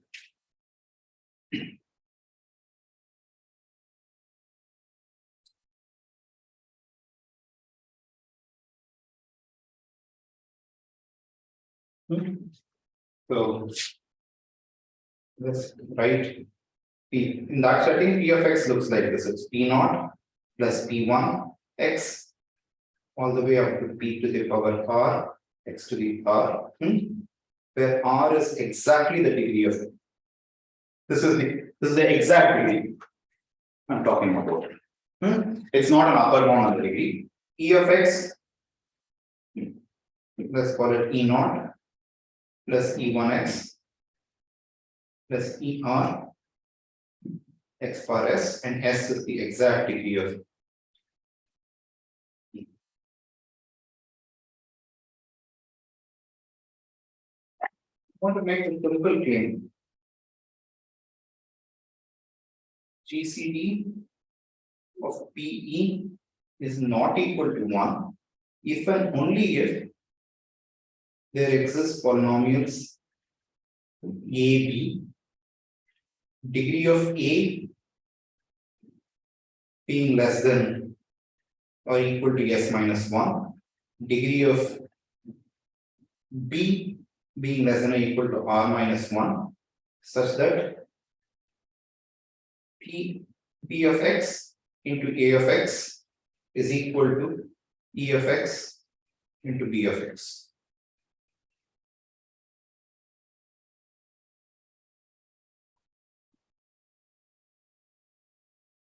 Do you buy this statement? Why is the statement true?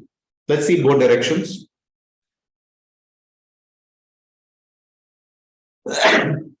Why is this true?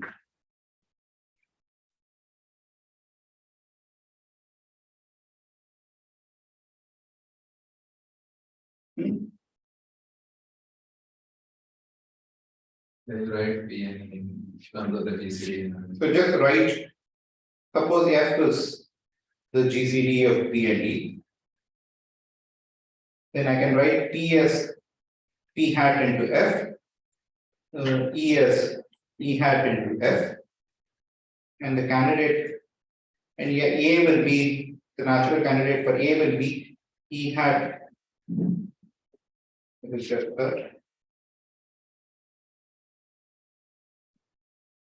Negative. And B is negative of P hat. Actually, P hat. The way you have written is just P hat.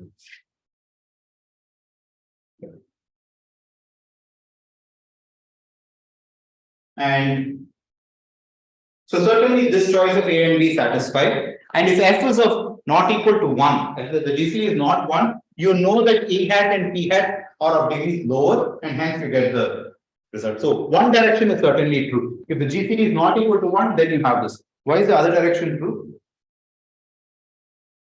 Suppose I have such A and B. Why is it true that P and E have a non-trivial GCD? It divides the left hand side. It can't divide A. Yeah. It can't divide A, so it has to have, there must be at least one factor of E, which is also a factor of P. You can figure it. Okay, so this is a claim about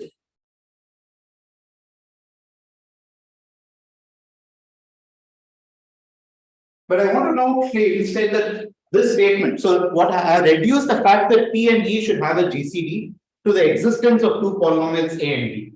But this existence of two polynomials A and B,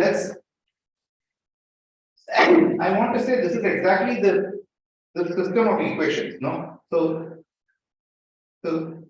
this and I want to claim existence of such A and B.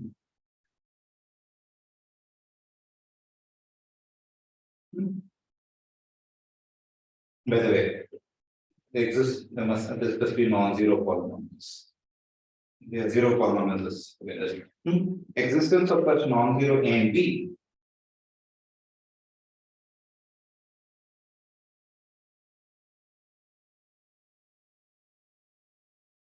This is just if you stare at this condition over here, this condition over here. This is just a linear system in the coefficients of P and E. I'm asking, is there variables for the coefficients of A and B that satisfy some linear constraints? And you're asking, is there a non-zero solution? So I can write the matrix corresponding to this linear system and ask, is that matrix, the determinant of that matrix, does that matrix have non-zero non-zero solutions? So let's write down that matrix. If you stare at that matrix, this matrix happens to be exactly this matrix. It will be PR minus 1 all the way to P0, PR, then 0, 0, 0, 0, 0.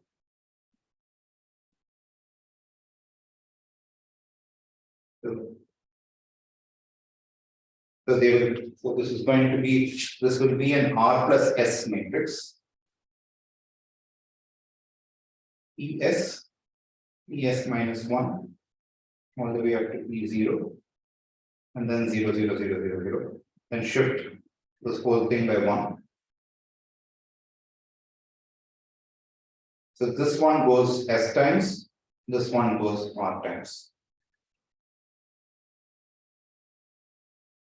So that eventually when you shift ES R times, it has to the last E0 should end up in the last column. Notice that this system, basically what I am asking is basically if A and B satisfy that condition, A minus B is a non-zero solution to this. So this matrix, this is a matrix, and I want to make the following proposition. This is a matrix M of P comma E, and let's define what we'll call the resultant of P comma E to be the determinant of this matrix.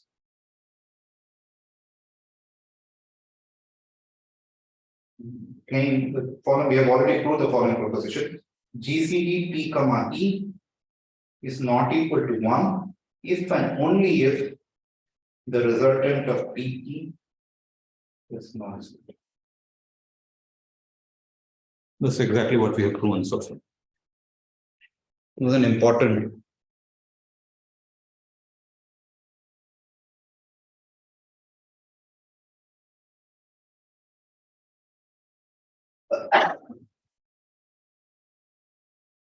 okay.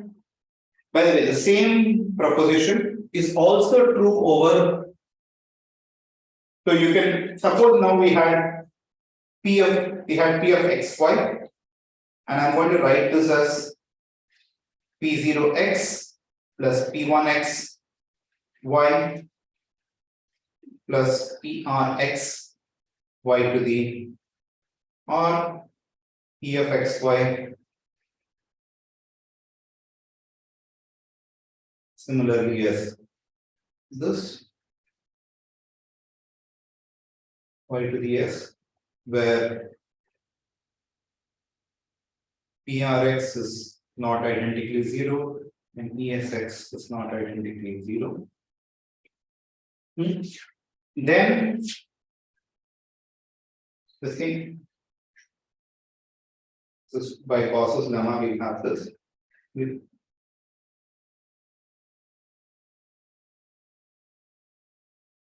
I write the same, this one, you have the same GCD of P comma E is not equal to 1 if and only if the resultant of PE. Notice the resultant of PE is not a number now, it's actually a polynomial in f of x, and it happens to be a non-zero polynomial. Let me write the same statement, and I just observe that it's not equal to 0, and just notice in this case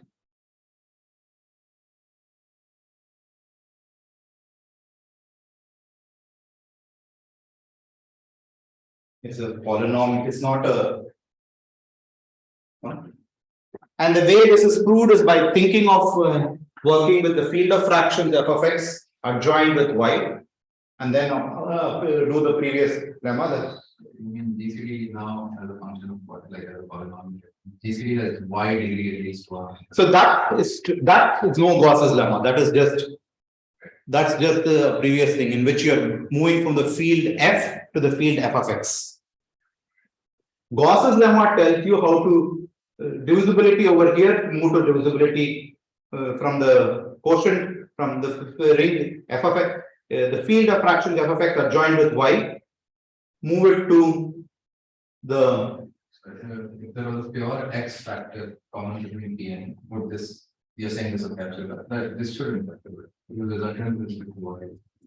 If there's a pure Like x minus 1 divides P and divides E. This doesn't capture that.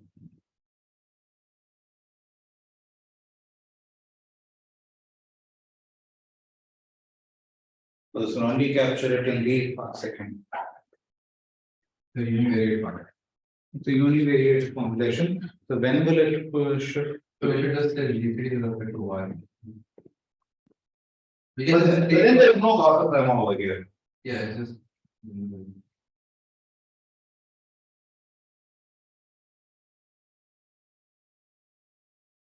This is just basically with this code. I mean, there is a Gauss's lemma in the sense that this just tells you that there will be a factor with coefficients in the There will be factors. coefficients to live here. In at the joints, then You then you will also come. there will also be plus the integral. Yeah. GCD fair enough.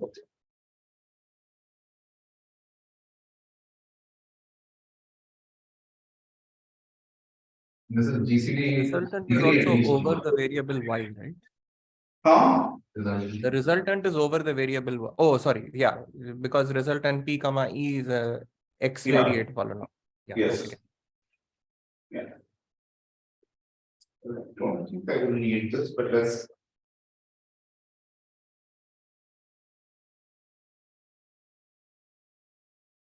Okay. Okay, so now let's go into the equipped with this. I might not need this form exactly, but equipped with this, I'll be working with this matrix, but let's go into the proof of the Polishchuk-Spielman lemma.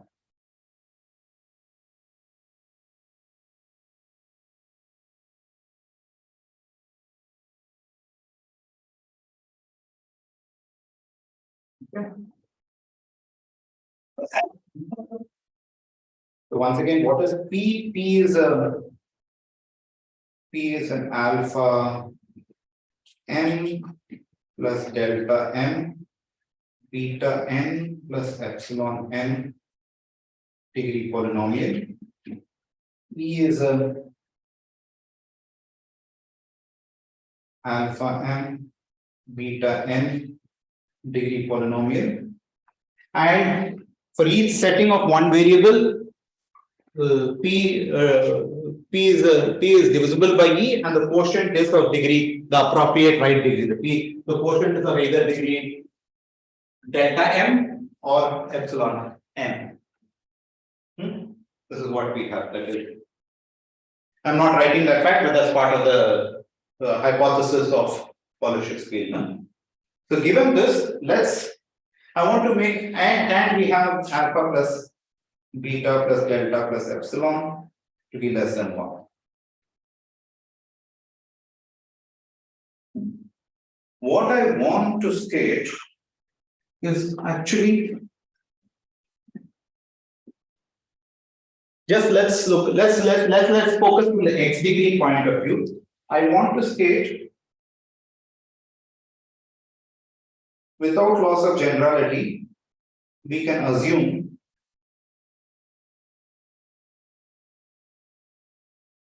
either the degree in x of p is exactly alpha n plus delta n,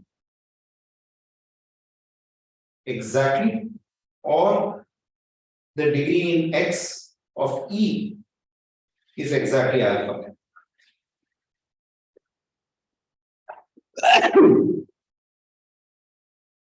Why is this? Why can I assume this? If both of them happen to be lower than these degrees, I want to claim I will reduce.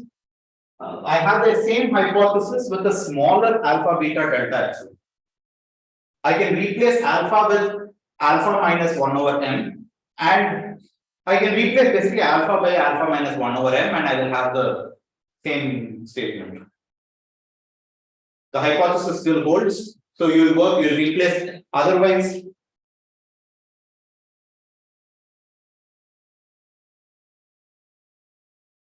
replace alpha by alpha minus 1 over m and proceed. You keep doing this till one of them becomes right. Is that clear? I claim the hypothesis is not changed. The quotient will still remain of degree delta n when I do this. The quotient this degree is not altered. So I keep doing this all the way this one. None of the hypothesis will change. Otherwise, I can replace alpha by alpha minus 1 over m and I have the same hypothesis.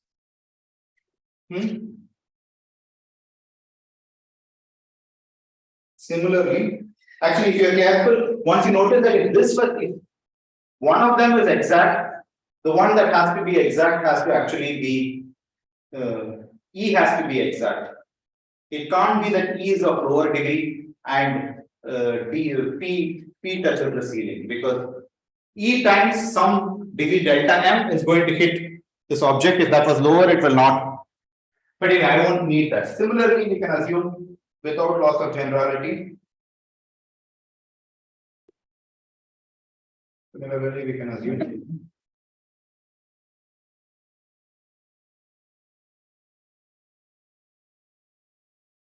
degree of y with respect to p is beta n plus epsilon m exactly,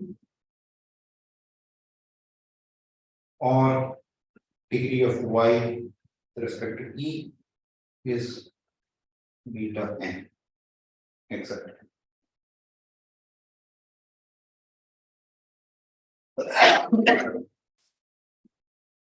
Okay. Isn't it to say that both of them must be tight? Yeah, both of them must be tight. I'm not going to use the fact that one of them being tight is sufficient for this one. Both of them will have to be tight.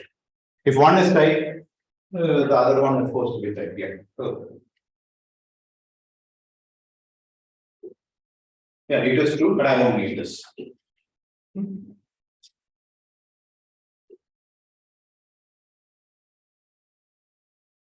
Now let's GCD of P and E be F.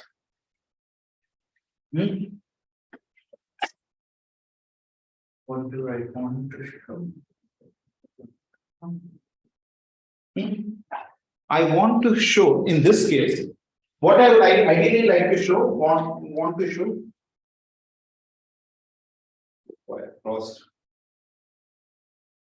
Want to show F is E. This is what we would like to show.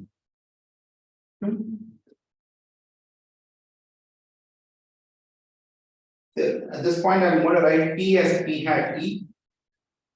E has, sorry.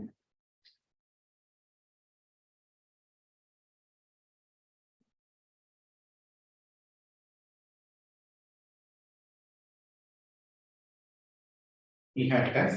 And let's assume F is of degree A comma B.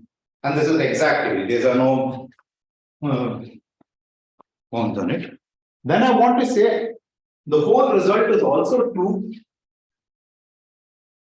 The hypothesis is true for P hat and E hat as well.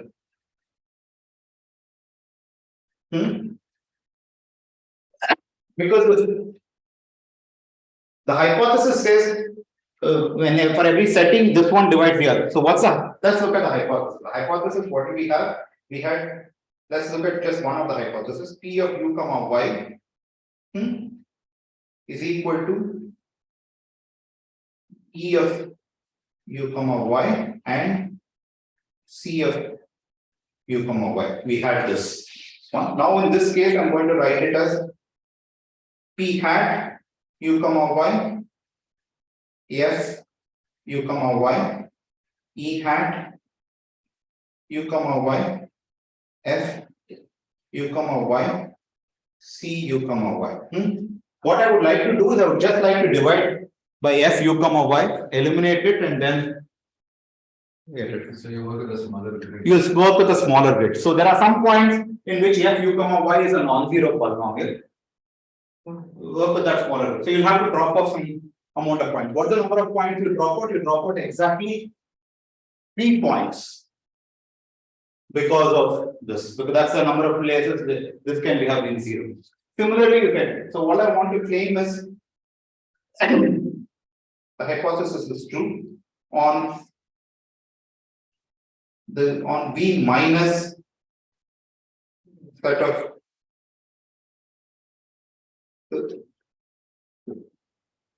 take U prime cross V prime, where U prime is of size mod U minus A.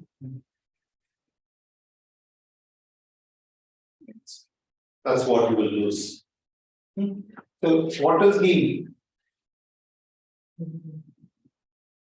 what has happened to, look at the new alpha prime plus beta prime plus delta prime plus epsilon prime.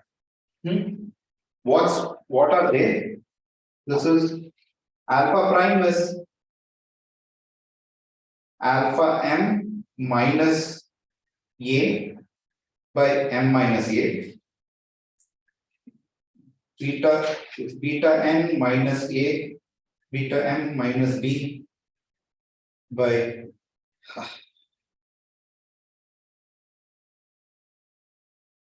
Beta n minus b by n minus b. The new degree in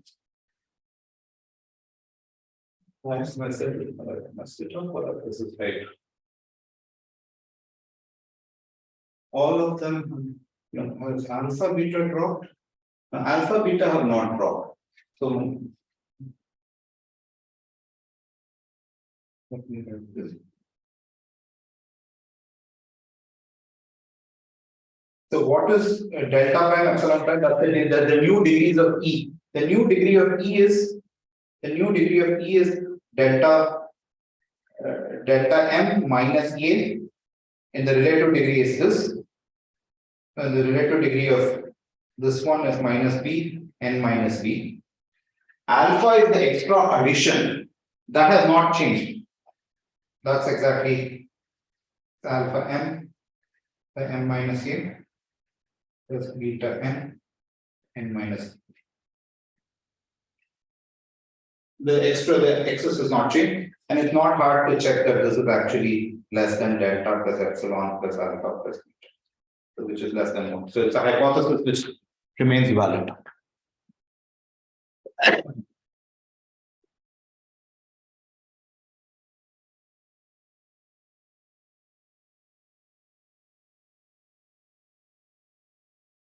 I don't see. So alpha m over m minus a. That's not, but alpha m plus delta m minus a by n minus a is smaller than alpha m plus delta m by n. So look at the combined object, alpha m minus a, alpha m plus delta m plus alpha m minus a by n minus a. That is less than alpha plus delta.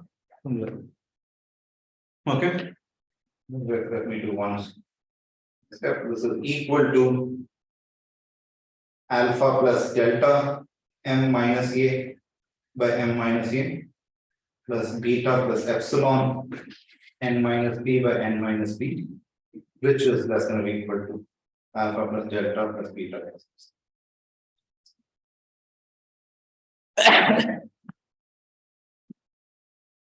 I'm going to do one. So I'm going to do one thing and then stop. I'm already gone way more than time, and then we'll continue in the next lecture. So what's happened over here? So if they ever had a common GCD, we could remove it. That's what I said. If they have a common GCD, you could replace. So if GCD of P and E is not equal to 1, then replace PE by P hat E hat, and we have the same hypothesis going. And we keep doing this. We keep doing this till we can't do anymore. At this point, the GCD of P and D is 1. We've gone all the way up to this point. But no, have we gone to this point? How do I now complete the argument?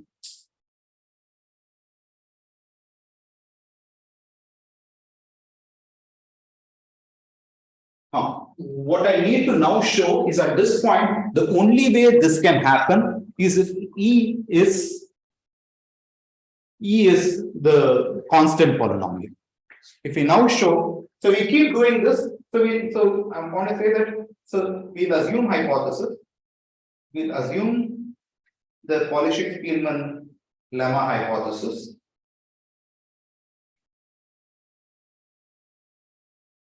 And furthermore, we'll assume the GCD of PE is equal to 1.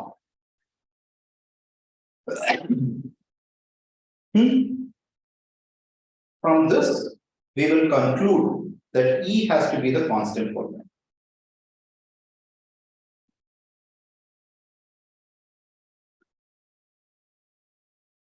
That would imply the final result we want. Okay. Yeah, for this I will need. So this has to be done.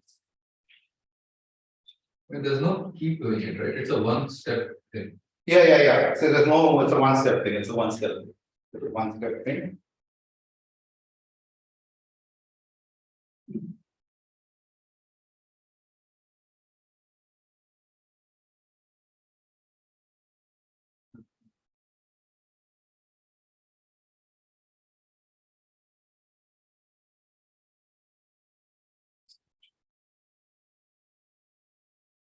And that for that we will use that resultant matrix, which we talked about last time.